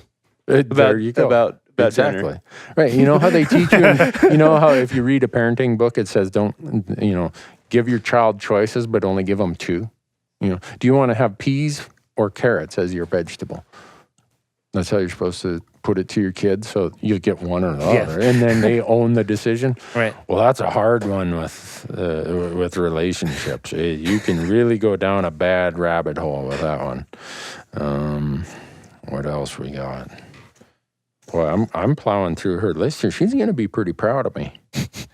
Let's see what else she got. Oh, pets. You got pets, Bart? No, just a horse. Dan, you got a pet? Just chickens. Michael, you got a pet yet? No, I don't. Okay. My wife loves dogs. I love dogs. But there comes a time where I could almost do without dogs. She likes dogs way more than I do. So I deal with it. The dog sleeps in the bed. The dog's got bad breath. The dog needs to go out all the time. You know how it is at our house, Bart. My wife cannot distinguish between a dog and a child. Bart has been there before. I want to be reincarnated as Lily. Yeah. So she said my acceptance and tolerance for her pets or whatever else it might be, she said that's big points for that I've scored. So, and then she says, you make me laugh every day. I'm like, man, well, when you're as simple as I am, I probably do something every day that makes you laugh. And she says, not through corny jokes, but you always have something funny, and no matter how bad it is, you find a way to laugh. Okay. Wow. So I can't say that this was by design. This is when she was writing this down and we were talking about it last night, I'm like, holy cow, I'm not. She's planning a big trip. So that's what I was wondering, Bart, is when's the next shoe going to drop on this? So, but Michael, what do we got to start taking some of these questions. A very common question I saw across the YouTube comments is how do you get your spouse into hunting or going with you? And I guess to add to that question, I'm curious is, do you think it's a good idea to involve your spouse or significant other with your in your hunting trips and whatnot? Like if they don't have hunting experience at all, I guess. Dan? Am I supposed to answer? Yeah. Okay. What's your if they want to, but don't force them. But if you do bring them, make it less about you getting an animal and more fun and comfortable. Is that a good answer? I like that answer. Bart? No, my wife's just recently started to want to go out and do stuff because she says, if you have her on, she'll say, I realize soon if I want to be with him, I'm going to have to be out. But I've had to just tailor the way I do things. Like it's not going to be, we're going to go climb and burn our thigh. Ladies, well, some of them are. I mean, Marcus's wife's, she loves to hike. And she's a machine. She is. Maybe that's who we should maybe have as another guest. But yeah, and I don't think Kara hunted until she met Marcus. Right, so. She's a vegan. Yeah. But so I think if they want to go, you're a fool not to. I mean, hopefully your spouse is your best friend. And to me, to be honest, I would tell 10 of my guy friends no if I could go hunting with Jen. Yeah. To be honest. And because you can just have so much fun. And a lot of times everything's new to them. Like you're seeing rubs or you're seeing a wallow and you get to show that to them and everything's new. And yeah, so. For me, back to the story I told about when I told her she could come fishing with us for the weekend and my 2 roommates just blew me off. Yeah. That evolved to kind of an answer to this question of she'd never hunted. She came from a family, nobody hunted. She wanted to go through hunter ed, so she did that. She's proficient with firearms. She's shot many deer, lots of birds, but her real passion in life is fishing. She loves to fish. In fact, it's because of that passion for fishing that I end up in Bozeman, Montana. We came here for our honeymoon. And we were going to fish throughout Montana, Wyoming, whatever. 1989, right after the Yellowstone fires, we come here. And we camp out along the Madison River out there by, what is it, Red Hill or Red Bluff. Whatever. It wasn't a campground back then. And we caught so many fish. And she had the time of her life. And as we're driving home, we just leave Bozeman city limits hardly. And she said, I'm moving here. You coming with? I'm like, oh, yeah. Just got married. I already got the ultimatum. And I'm going hunting and fishing. Point of all that is now in the summertime, she lives for the fishing. And how bad of a life is it? I got to take my wife fishing all summer. Gee. And I know that isn't for everybody, but she has found things that I do that she finds entertaining and fun. And wherever she enjoys it, I try to make it easier, more comfortable, because if that's part of it that she likes, I want it to be all fun. I do all the work. I clean the fish. I load the boat. I'm like the tender. In fact, we joke about it when we're in the boat because walleye is her big thing. I'm the tender. Whatever you want, water. You want a meal here. Whatever. I'll land your fish. Fish bites. I hand her the rod. She reels it in. It's like whatever is fun for her. You want to sleep the whole way there, all 6-hour drive? She'll wake up. So from Bozeman to where we fish up in Malta, Montana, it's 6 hours. She'll wake up. Oh, man, that didn't take very long. I'm over there just dying, driving these little 2-lane county state highways, and I'm a ball of nerves ready to put her in the ditch. And she's like, oh, that was such a pleasant drive. That was quick. But anyhow, what's the next one, Michael?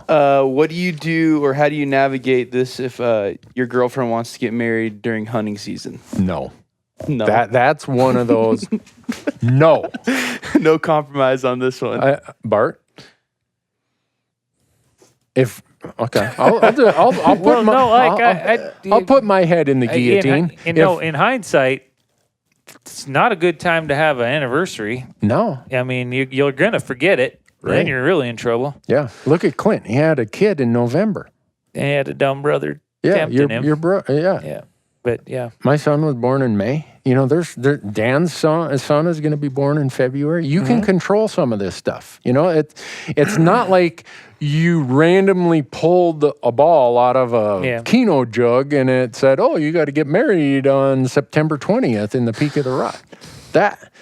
I'm just saying, if hunting is your thing, it's like 2 months. I'm like, come on. She didn't just pop it. You're being a dodo if you think like she's been bringing this question up. If you would give her a date, more than likely she'll go, hallelujah, this Nimrod's going to commit to something. Back to how I said I'm going to have dinner at 5:00 on Tuesday night. You say, I would like to get married on July 14th. You in? You don't say, you want to get married?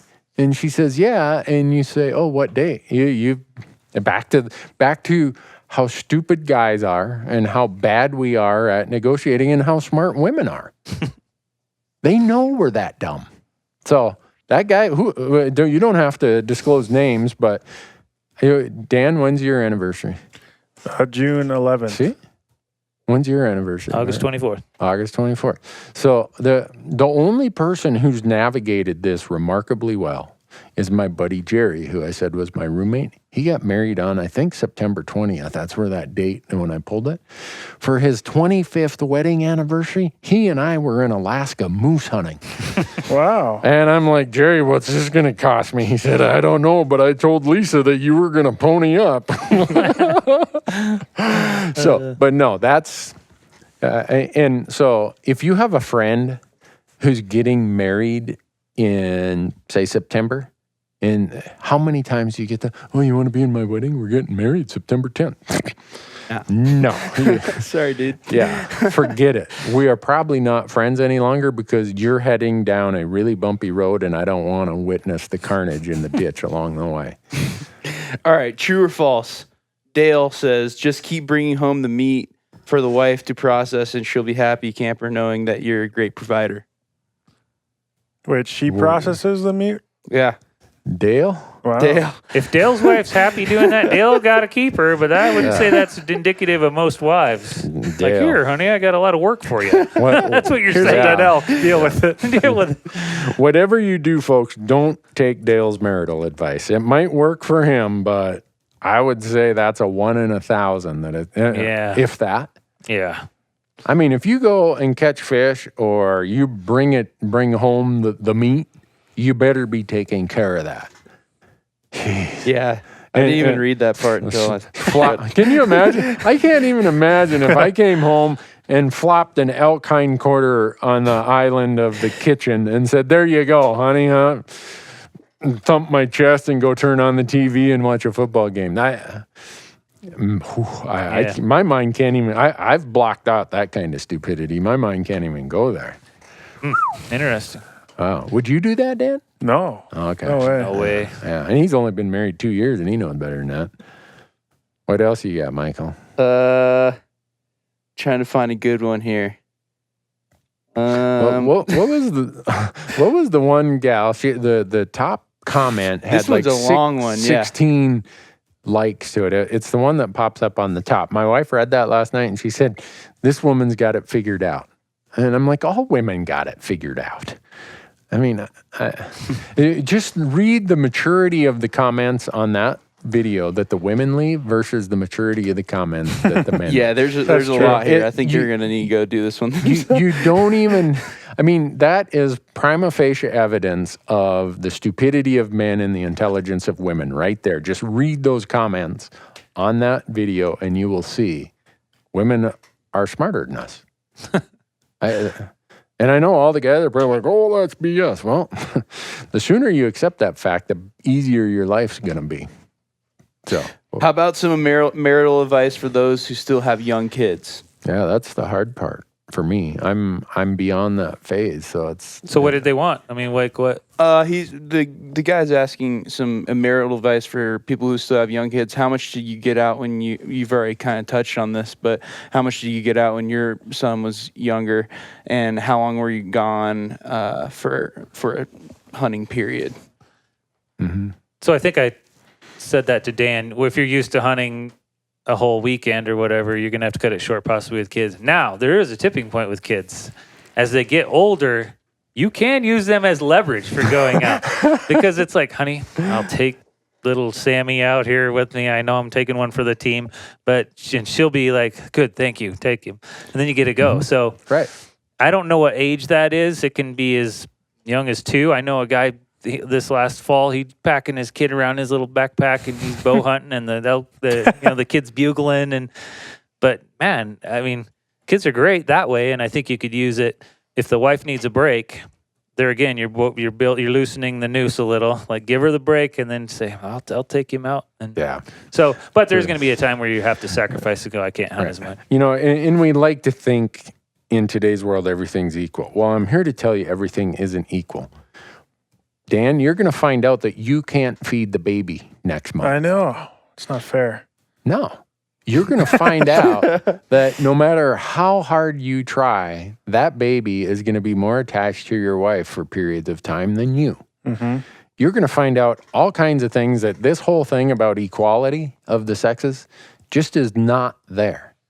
So understand there are times that just because of reality, your wife, your spouse, your long-term partner, whatever she is putting more into this equation than you are. And the quicker you realize that and start trying to balance that out, like Bart said, I'll take the kids out fishing today. You and your girlfriends go do whatever. That you just gotta, you don't have to be Einstein. I know we're a step below where women are in observation and in understanding, but you don't have to be Einstein to realize that they're putting more in at a lot of times than you are. So, pull the plug, honey. I'll take the pressure off here. I'll go do it. And try to make it fun. So, I know that answers the question adequately, but that's what I used to do. I'd come up with, Matthew and I'd go shooting or we'd go hiking or whatever, because she said she wanted to be the stay-at-home mom, and a lot of people are like, oh, yeah, it must be nice to be the stay-at-home mom. You know what? I've seen her job. I don't want her job. She's got a way, way tougher job than I did dealing with mad tax clients. So, I could fire those tax clients. You can't fire the kid that's sick with the earaches or that's teething or whatever. So don't think that when you decide to have kids that you're free of some of these responsibilities and burden. I'll call it burden. It's the greatest thing you'll ever do in your life is help raise kids. But unfortunately, the reality is more of that falls on the wife, because just how, how it is. And I'm sure some women are like, well, it doesn't have to, maybe they're thinking it doesn't have to be that way. Well, when Matthew was born, I couldn't feed him. Okay. There were lots of things where I just couldn't do that. And so for a period of time, there was this bond that was not the same. So be aware of that and balance it out. What else, Michael? Come on, he's been over there surfing through these. I know there's a lot of people giving advice. There's not a lot of people asking for, like, here's one. Okay. How do I get my wife to move to Montana? She doesn't want to because she knows I'll be hunting all the time. So how do you persuade your wife to move to a state? The odds are that horse left the gate. Yeah. When I did tell my wife that my goal in life was, we were living in Nevada at the time, and Nevada had some great hunting, but you got to draw a tag for everything. And I told her, someday I'm going to live in Montana, Idaho, or Wyoming, or Alaska. And she said, no, not Alaska, because you've got 3 uncles and your grandparents who live there. I'm not living next to you. You're not living near my family. I'm not living near yours. So that, we'd already had that discussion before we got married. So if you're having that discussion after you've got married, think about it from her standpoint. Now, all of a sudden, you weren't completely upfront when you guys were discussing all these important issues before you got married. So I don't know you're dragging on trying to make it horse drink. It doesn't work. Yeah. So my worry is with that video, Michael, those comments, there's a lot of people giving advice. Yeah, there is. I mean, when I say the advice is probably what you pay for it, the same applies to this podcast. Yeah. So do as I say, not as I do. No, I'd say the best, besides the peace and justice discussion I opened this with, for me, my wife listed I think the top few my wife listed was those that have given me almost a ridiculous amount of latitude. Yeah. But just because you have the latitude doesn't mean you got to be out of bounds with how you exercise that. Yeah. So Dan's got one coming here. Yeah, Too Lucky 406 asks, or says, I've been married 12 years with young kids here. Mm-hmm. But how do you convince the wife that you need another $400 pair of hunting boots, even though the wife has 10-to-1 shoes to your hunting boots? Don't go there. Shoes are an off-limit discussion. That guy right there, he's probably a great guy, but if you think that you're going to gain any traction arguing about shoes, forget it. No. I don't know what else to say. Yeah. Just the budget thing would be your best bet. Just go like, hey, let's make a budget. Here's $100 for you and $100 for me. And yeah, if he wants to equate shoes to backpacks, I'm just here to tell you, you're walking into the lion's den. You're going to lose. So don't pick a fight. You're going to lose. Mm-hmm. And whoever that guy is, I'm here to tell you, you're going to get your teeth handed to you. She's not just going to whoop you. She's going to mop the floor up in the corners with your hind end as she waxes you in this debate. So, yeah. Do you argue about your wife's shoes? No. Me either. My wife has shoes, Imelda Marcos. Oh, man. You're telling me. Yeah. I just accept you. To any of you getting married, accept that your wife's probably going to accumulate one pair of shoes a month, and if you're lucky, at year 5 she'll start sorting them out. But we have a thing at our house now that if you bring both of us, if we bring one new thing in the house, we got to take 2 out because we've accumulated so much junk. I'm getting claustrophobic. That's why you keep bringing stuff to the office for us to take home. Yeah. But boy, any guy who wants to argue shoes, that's just stupid. I know how else to say. You're going to sit there and criticize her shoes, and yet, like I said, it goes back to how much did you spend in fuel and how much, you know, she could buy 6 pair of shoes for your fuel bill in the one weekend. And I don't know. No, your point, Bart. The fuel that you spent money on isn't sitting there in the walk-in closet in a box. No. The money you spent on tags or ammo is not sitting there in a box that she can point to. So just trust me on this one. Don't go there. Let her buy all the shoes she wants. Compliment her about her fine shoe collection. Oh, that's good. That's good. Honey, you have the finest shoe collection of any of your friends. All right? Well, you guys are either struggling I'm struggling, man. Dan, why do you got one that's making you laugh? Yeah, inappropriate. Oh. Inappropriate. We don't cover any of those topics. You know, most of the ones that are inappropriate are guys that are losing. Right. So probably. So here's one that comes up often is the taxidermy. Ooh, that's a good taxidermy budget and where can you have it? Now, I gave Bart advice on this about 14, 15 years ago, but I have to confess, I think I might have told him that I'd lost the taxidermy debate. So my wife told me very early on when we'd go to my uncle's places and grandparents, and there's taxidermy everywhere. She told me, look, in your family, that might be art, but in my family, those are dead animals, and I don't want to see them. So I knew I had lost that discussion. That's why I have a shop, a 30 by 50 shop that she calls the boneyard. Take them over there. And I have an upstairs place now in the new house called the Randy Room that I'm allowed to have a few things. But you need to ask this question in advance before you start killing a bunch of critters that you want to take to the taxidermist. You got to have this discussion. Yeah. And it's part of the budget. It cost Bart a couch and an upgrade in a car to be able to hang his 3 doll sheep on his wall. Now I got a goat waiting to get mounted. Yeah. So that was my socks and my sock drawer money. Was it? Well, I better not tell people where my $2,000 are. The taxidermist, I've been doing my little side hustle, so I'll just run into people wanting, will you, how much do you charge to snow blow this or mow this yard? And so I just get paid and cash, and it goes right to the sock drawer money. Yeah, but his accountant says how much is in your sock drawer money because you got to pay tax on that. tax to the wife, because then once mama knows where the sock drawer money is and how much, she's like, okay, so half of that's mine. Has Jen ever raided your sock drawer money? Yes.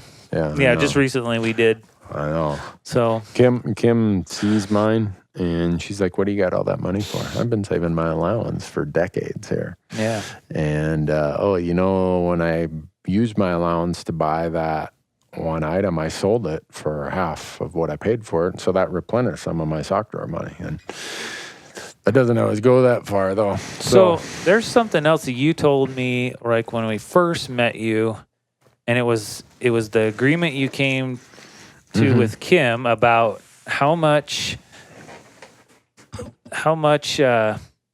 you said you wanted to have the freedom to go hunting pretty much whenever you wanted or whatever, although I think that's probably had some adjustments. But you tell them what you did to barter that. Yep. So in our first house that we built, we were poor as church mice. We could barely afford to build that house. In fact, I think I sold my pickup truck to have enough money for the down payment on the house. And then I went and, it really messed up my hunting to have to hunt out of a Ford Tempo. But it got me in a house. And then when we built our second house, things were way better. I'd been in the had my own CPA firm for about 10 years at that point. And so another discussion besides shoes is furniture, right? I mean, not all women, but a lot of women don't want to have to sleep on, an old crappy mattress that's got holes in it, or invite family and friends over and you flip over a milk crate and put a boat cushion on it and say, that'll do. Guys are happy. For me, if all my furniture is made out of rough sawn 2x6s, I'd be fine. Wouldn't bother me at all. But I understand my wife doesn't really like that. So one of the things that we did when we built our new house is that we added a budget for new furnishings. I just bit the bullet and said, all right, this is really important to her. And let's quit arguing about it. Let's just get it taken care of and add it to the budget of the house. So that's what we did.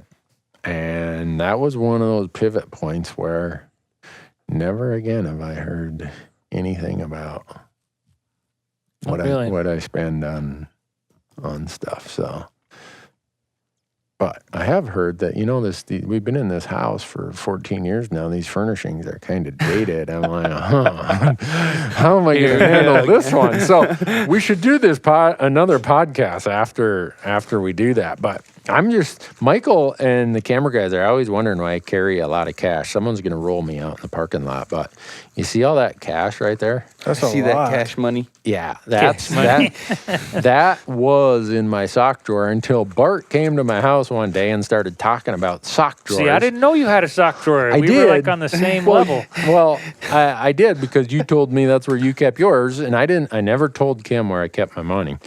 And Kim was just standing there like, sock drawer, She went and found my money in the sock drawer. So now it's in my front pocket all the time. Sorry. Yeah. You have to find a new drawer, the next one down.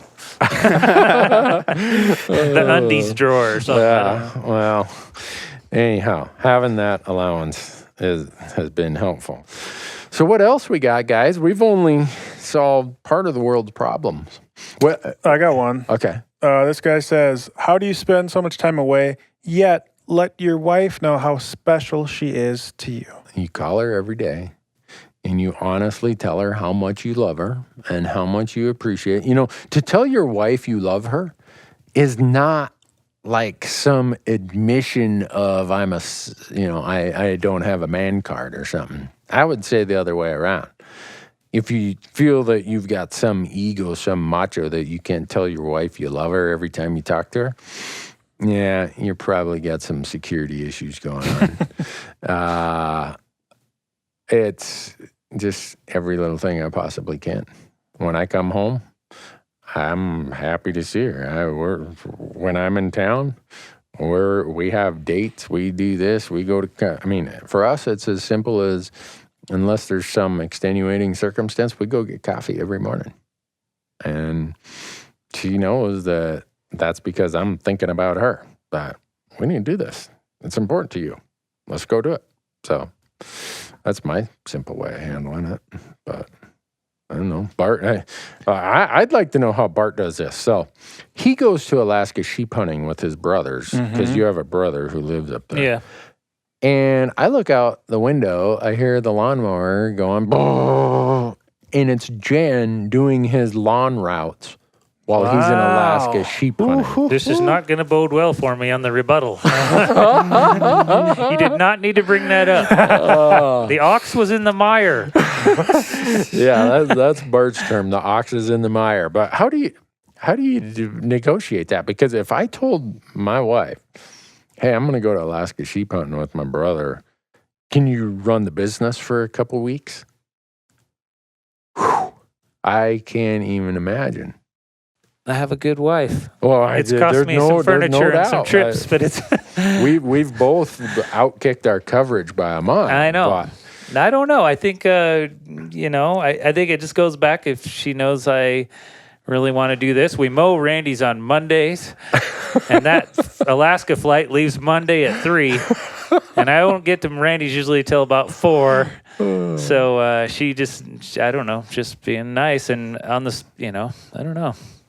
There needs to be a women's podcast. That's why I'm telling you, we're going to have a women's podcast because I'm going to have so many questions of these women. And I'd like some that hunt and some that don't hunt, because we're having this discussion here and it's based on what our life experiences are. Yeah. And like I've said, my life experience probably isn't the norm, because my wife said, I want to be a stay-at-home mom. And in today's world, that's not that common. No. So and hopefully then, because I can see when this podcast hits and is available, I'm going to get creamed by a lot of women who are listening just because I'm addressing all this through the eyes of the husband. But that's who I am. I can't, it'd be pretty fake for me to act like I'm expressing this through the eyes of the wife when I'm not that person. So that's why I'm committed to having the women come and really let us know how it is. And I bet you they'll agree when I say that women are smarter than men. Oh, I'm sure you will. Yeah. Then all the guys will be like, you brown nosers, what you do? Whatever. As quick as you give up on the notion that you're smarter than your wife, your life will get a whole lot easier. That's right there with that justice peace thing. So I made a mission of my life that I was going to marry the smartest woman I could find. And that kind of is a contradiction, because she can't be that smart to have selected for me. That's where the rut plays a toll. And it works on both genders. I mean, here during our dating period, this is how stupid guys are. We've been dating about a year, and she's 2.5 years older than me.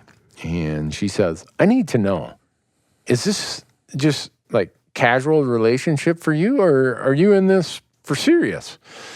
Here's how dumb I am. I say, I don't know. Let me think about that. Oh, the look on her face when I said that. But I was being honest. It's like, I don't know. Because I'm at that time, I'm really not thinking about marriage, but obviously women are. And I'm so dumb as to say, let me think about that. We parted company for about a month.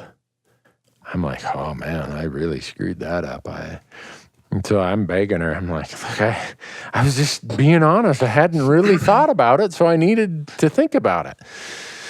Whew. Boy, I dodged a bullet there. That was one of my first learning experiences, and why I now pause for long periods before I answer any of her questions.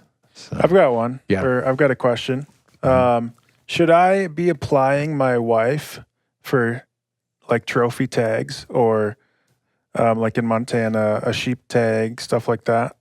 If she's somewhat into hunting, not as hardcore into hunting. So I had. What do you guys do? Bart applies his wife. Well, I did, and so here's my experience. So I draw that tag over there in central Montana, where you've been, and I get over there, and I'm just all excited, like, oh, we get out on that little knife ridge, and we start dropping elevation, and we had a great time, because I've learned the hard way. I mean, we're taking the camper, we got 2 kids with us, and we're eating good, and had lunch down in the town, but I learned real fast that, like, this was going to be all Bart hauling this bull out if we shoot one down in the hole, and I have nobody else. So I think you want to be careful. I mean, I would never say don't, but because you might I think you need to be careful. Apply when you do get to the point where you think you have a chance of drawing. Make sure it's an area they can actually do it and enjoy. She was so excited. In fact, I found a bull right up on that first knob, and on Thursday, and it opens on Saturday. I was like, oh man, this is gonna be awesome. We can do this. And then it turned out to be quite a bit harder. So I think just depends on the area. Now, we've hunted on the Bridgers multiple times, and again, she's like, you call me when you found one sitting on a road. And sure enough, I do, and I call her. I guess my point would be very similar to Bart's, is if your wife is a backcountry badass, apply, she should apply for whatever she's interested and comfortable with.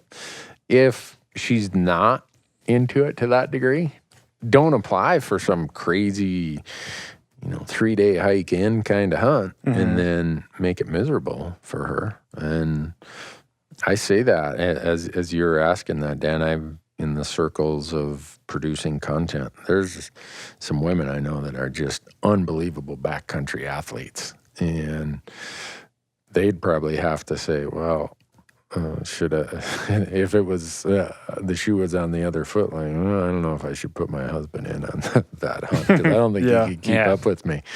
There are some unbelievable backcountry hunters who are women. So I would say it depends. Yeah, see, my brother's wife would go, I mean, she's all sheep hunting. She's everywhere we are, everywhere. And she would go every second that we could go if the kids weren't. Somebody needed to stay at home with the kids. So just depends on the situation.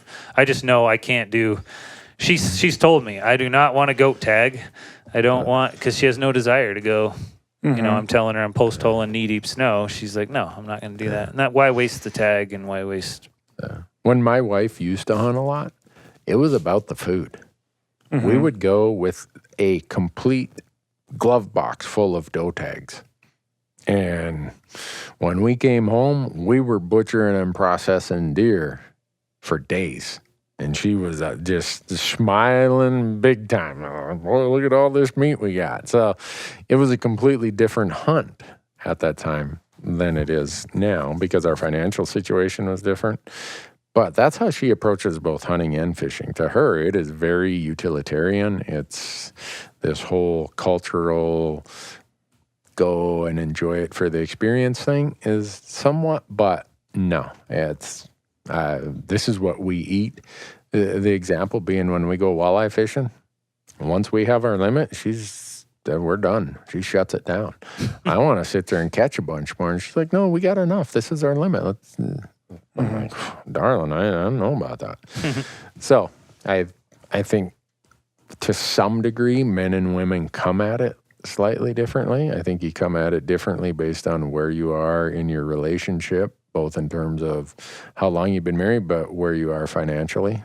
Because the odds are that you're going to be in a better financial position 30 years into your relationship than you were 30 days into your marriage.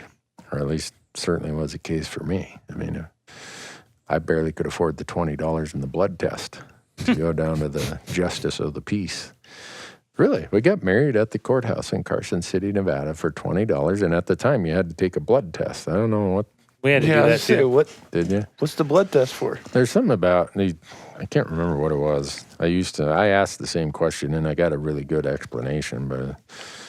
I thought it was Google. HIV, just to make sure you didn't have it. Oh, no, it's something about, honestly, that's crazy. Anyhow, we had to take a blood test. I can't remember what the reasoning was, but there was some concern back in the old days. Well, you're down there by Nevada. They're thinking UFO. There are a bunch of crazies down that direction. But I remember we left a $20 tip. Was it for the justice of the peace or was it for somebody else? Anyhow, I thought a $20 tip was like a big deal because I had so little money. I wish Kim was on here. She would tell you stories when she first met me. I had the same jeans. I worked at the sawmill. I couldn't afford new clothes, but I could afford duct tape. So I would sacrifice one pair of Levi's or one pair of Wranglers to cut up into patches, and I'd duct tape the patches over the holes, and then I'd take the duct tape off when I washed because you didn't want to get all that gummy stuff on there. I had underwear that I'd had for so long that the elastic had blown out on them, so I'd knot them up on the side so they wouldn't fall down. I mean, I was a financial and equipment train wreck. And why she saw sympathy to take me in, I have no idea. Because she could have done way, way better than what she got stuck with. But so, what else? I saw one that was kind of interesting. Does absence really make the heart grow fond? So, like when you're going on these trips, do you think? I would say so. And when I come home, it's not the. Oh, this is another thing that and this is just day-to-day work thing. When I come home from work, I get a half hour of none of the, here's your list, you got to get this done. And when I come home, I don't ever say, well, where's this, why that? So, but in these longer term things, for me, absence makes the heart grow fonder. You realize how much you appreciate the person. I don't know. No, for me, especially like any more 5-day hunt, I'm ready to come home. It's just, like I said, it all boils down to like, are you married to your best friend? Are you with your, and after, it's fun to get away, but you miss your kids, you miss your spouse. And I mean, you guys have seen me. You guys get to rotate off these hunts. So if we go on a three hunts back to back, we'll probably rotate you guys out. But I'm there for all 3 weeks. And you guys see me towards the end of that where I'm just really, it's a grind. And then I get to come home for 4 days and then we go on another 2 trips back to back. And so I can't get home fast enough towards the end of some of those. And it gets to the end of the season and there's a deer or an elk over there. And it's like, you know what? That's going to be 2 extra days. What's going through usually we go after it anyhow, but what's going through my head is that's just 2 more days until I get home. And so, yeah, that's true for me. I think so. Dan? Yes. Big time. I'll be gone like 1 day and I'll be like, oh, I miss my wife. He's still got the newlywed going. Yeah. Yeah. No, that's good. It's a good thing. It's going to be even worse probably when I have a kid too. Little baby. So Yeah. what else are you wanting to know, Michael? Yeah, do you have any personal you're- questions? You're not You guys married, have covered all the bases for me. It sounds like there's a lot of compromise. Yeah. And you got to be able to budget your time and finances Right. appropriately. Right. And I'm not saying when you're single, you're selfish. Oh, I But definitely you am selfish. develop habits. You develop freedoms or expectations that appear selfish. And it's hard to go from having no accountability to anyone other than yourself to all of a sudden having to think in a bigger, different perspective of, yeah, I said I'd be home an hour after dark, but when you're single, it's like, oh, I'll get home whenever I want. Well, when you tell your spouse, I'll be home an hour after dark, that's, you've put a marker out there of expectation. Get home at dark. I get home a half hour after dark. And then she or he will be like, oh man, that's so cool. I always put the marker way out there and know that I'm going to exceed it. And yeah, we always end up with a little bit of a, really? Yeah. But Yeah. I'd rather, and she said that in her comments. I give realistic expectations. Whatever you do, don't say, I'm only going to be gone for 3 hours and then be gone for 5. Don't say it's only going to cost $200 and it costs $500. Say it's going to cost $500 and let it only cost $200. I like that. Yeah. Man, I'm going to have to keep these notes here. That way if... Well, that's kind of cheating. You got your wife right there just wrote everything that she wants.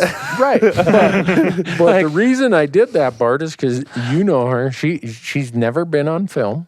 We used to, whenever you guys come over to film at the house or up in the Randy room, her first question is, did they film me? One time, Troy and Lauren, former long time ago camera guys, filmed her, and they thought it was funny. I'm like, you guys, this whole operation is going to come to a screeching halt if you guys do that again, because she sees no humor in you guys filming her. So that's why I had the cheat sheets. No, they're not bad. It's just like Dan here.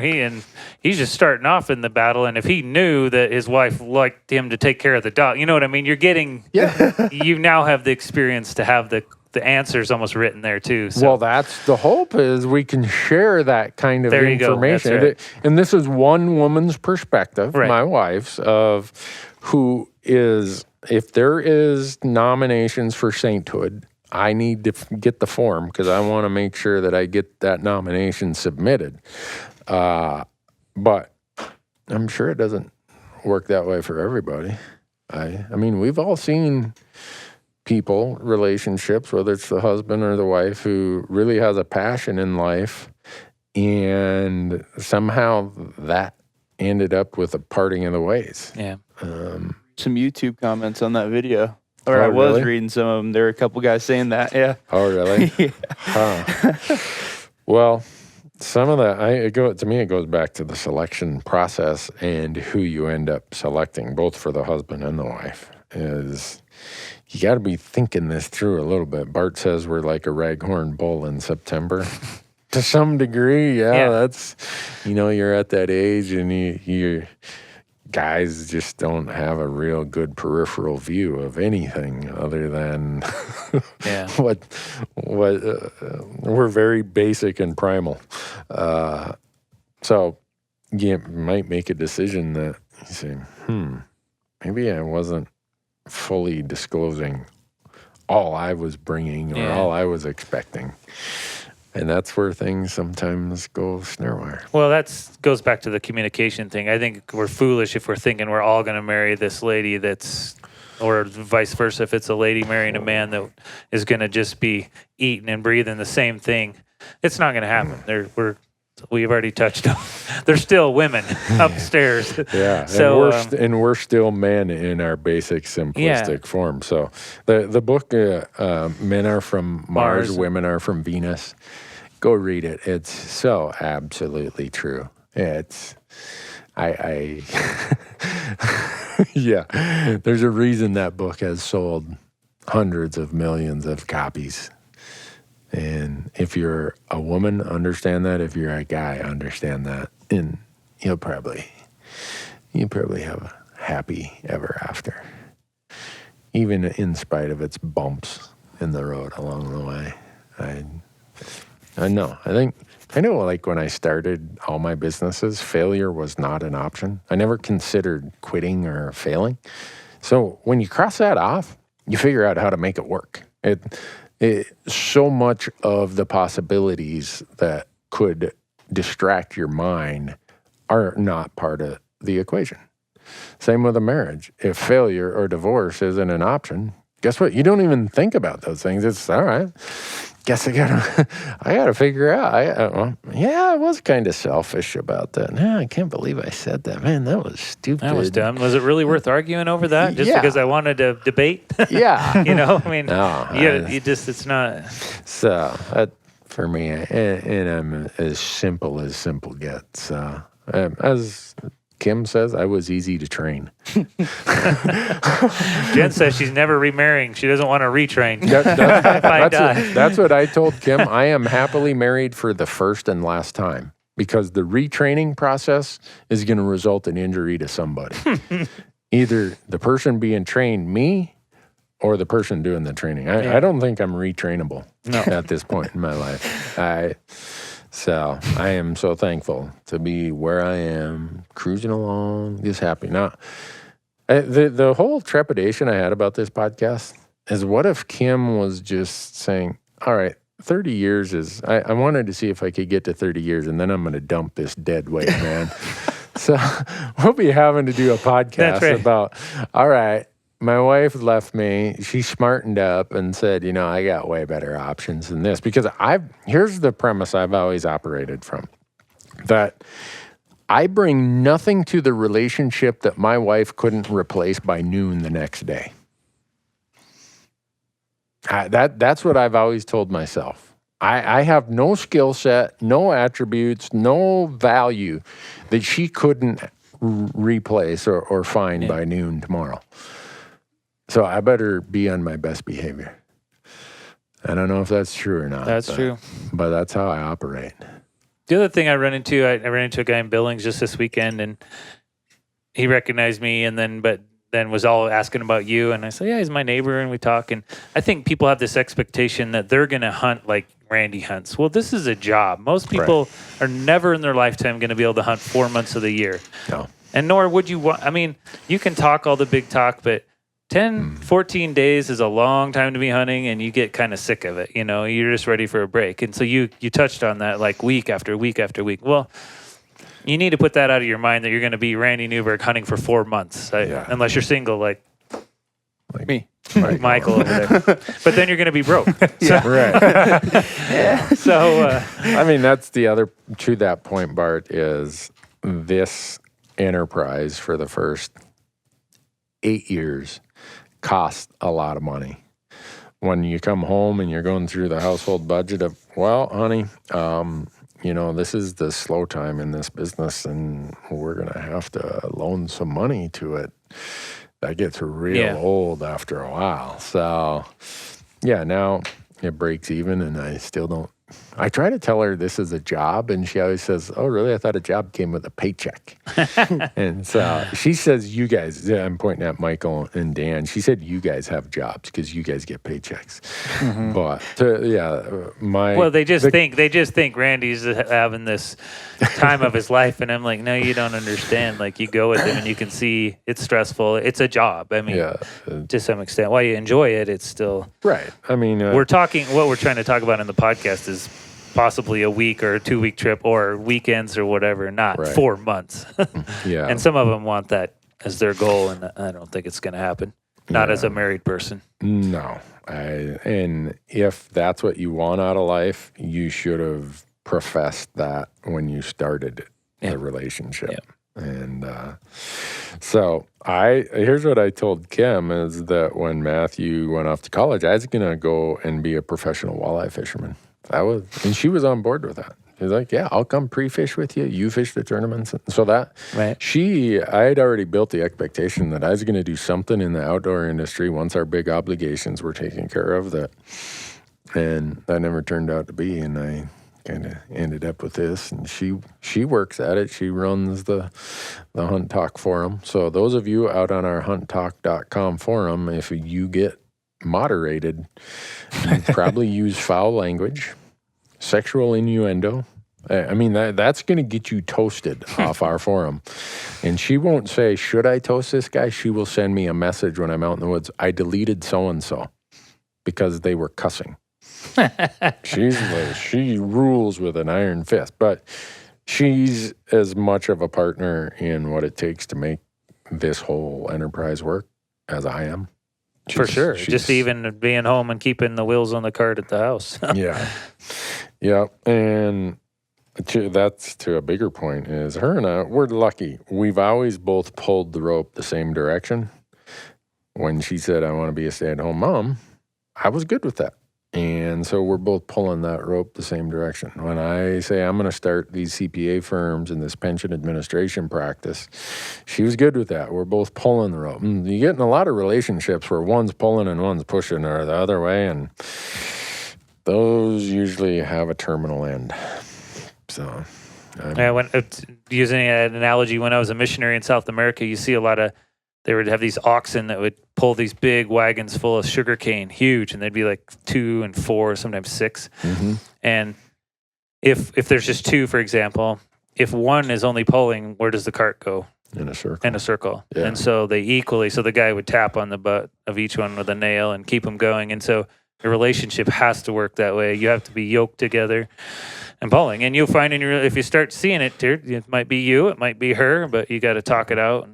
And keep going. So no, I agree 100%. You making notes all that, Dan? Mm-hmm. All right. Michael? Taking notes. Taking notes. You're going to remember none of this. So here's what I'm thinking, because Dan opened this podcast with a really good piece. We've now given Michael advice to be a really good husband going forward.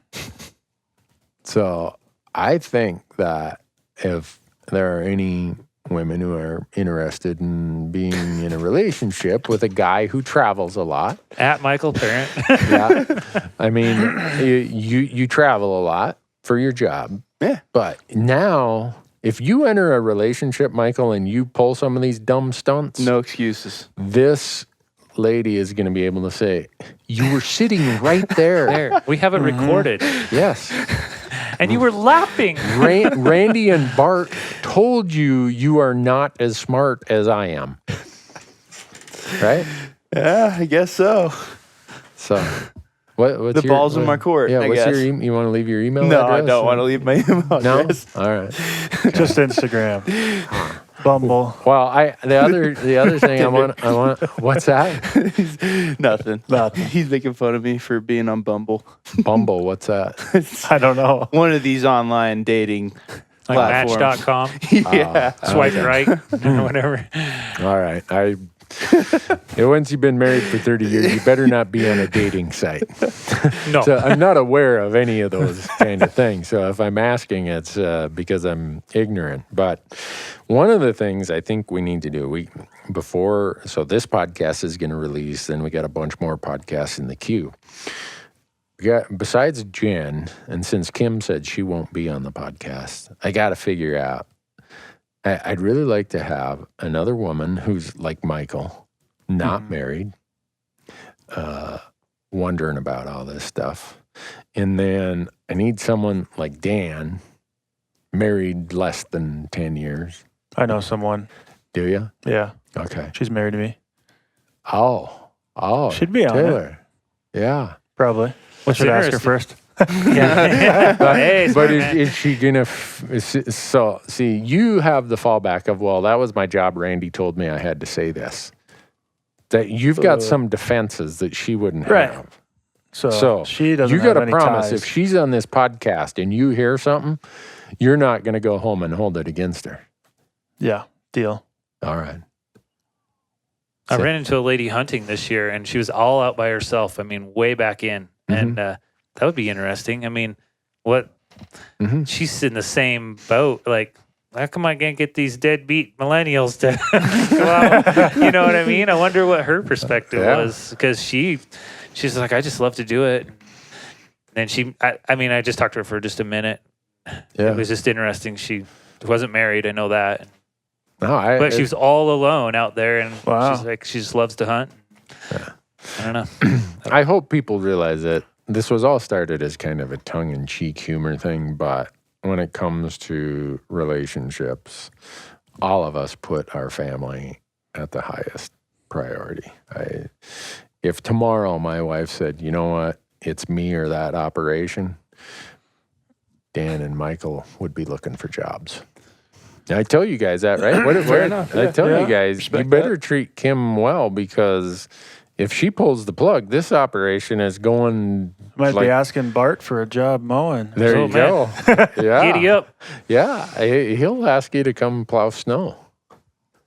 And then he could hunt when it snows. That's true. That's right. So. I got an idea. Folks, thanks for listening. I hope that we haven't offended anybody. I hope you understand the context. And I'm really looking forward to asking women, whether they are married, not married, whoever we can get here, to have a similar discussion, absolute honesty, and see where that takes us. Because I've done enough stupid things in my life that set myself up for failure as it relates to my relationship, that I have a feeling I've said or done something here that I'm going to pay for out of complete ignorance, that I have no clue where I said it along the way. But Kim is going to listen to this, and I'm going to be like, really? So hopefully if we get some other women on this podcast, they can clear the air and they can straighten it out. I wonder if they'll agree with me when I say women are just inherently smarter than guys. No, I think they will. But there are guys I know who still want to argue that. They're single.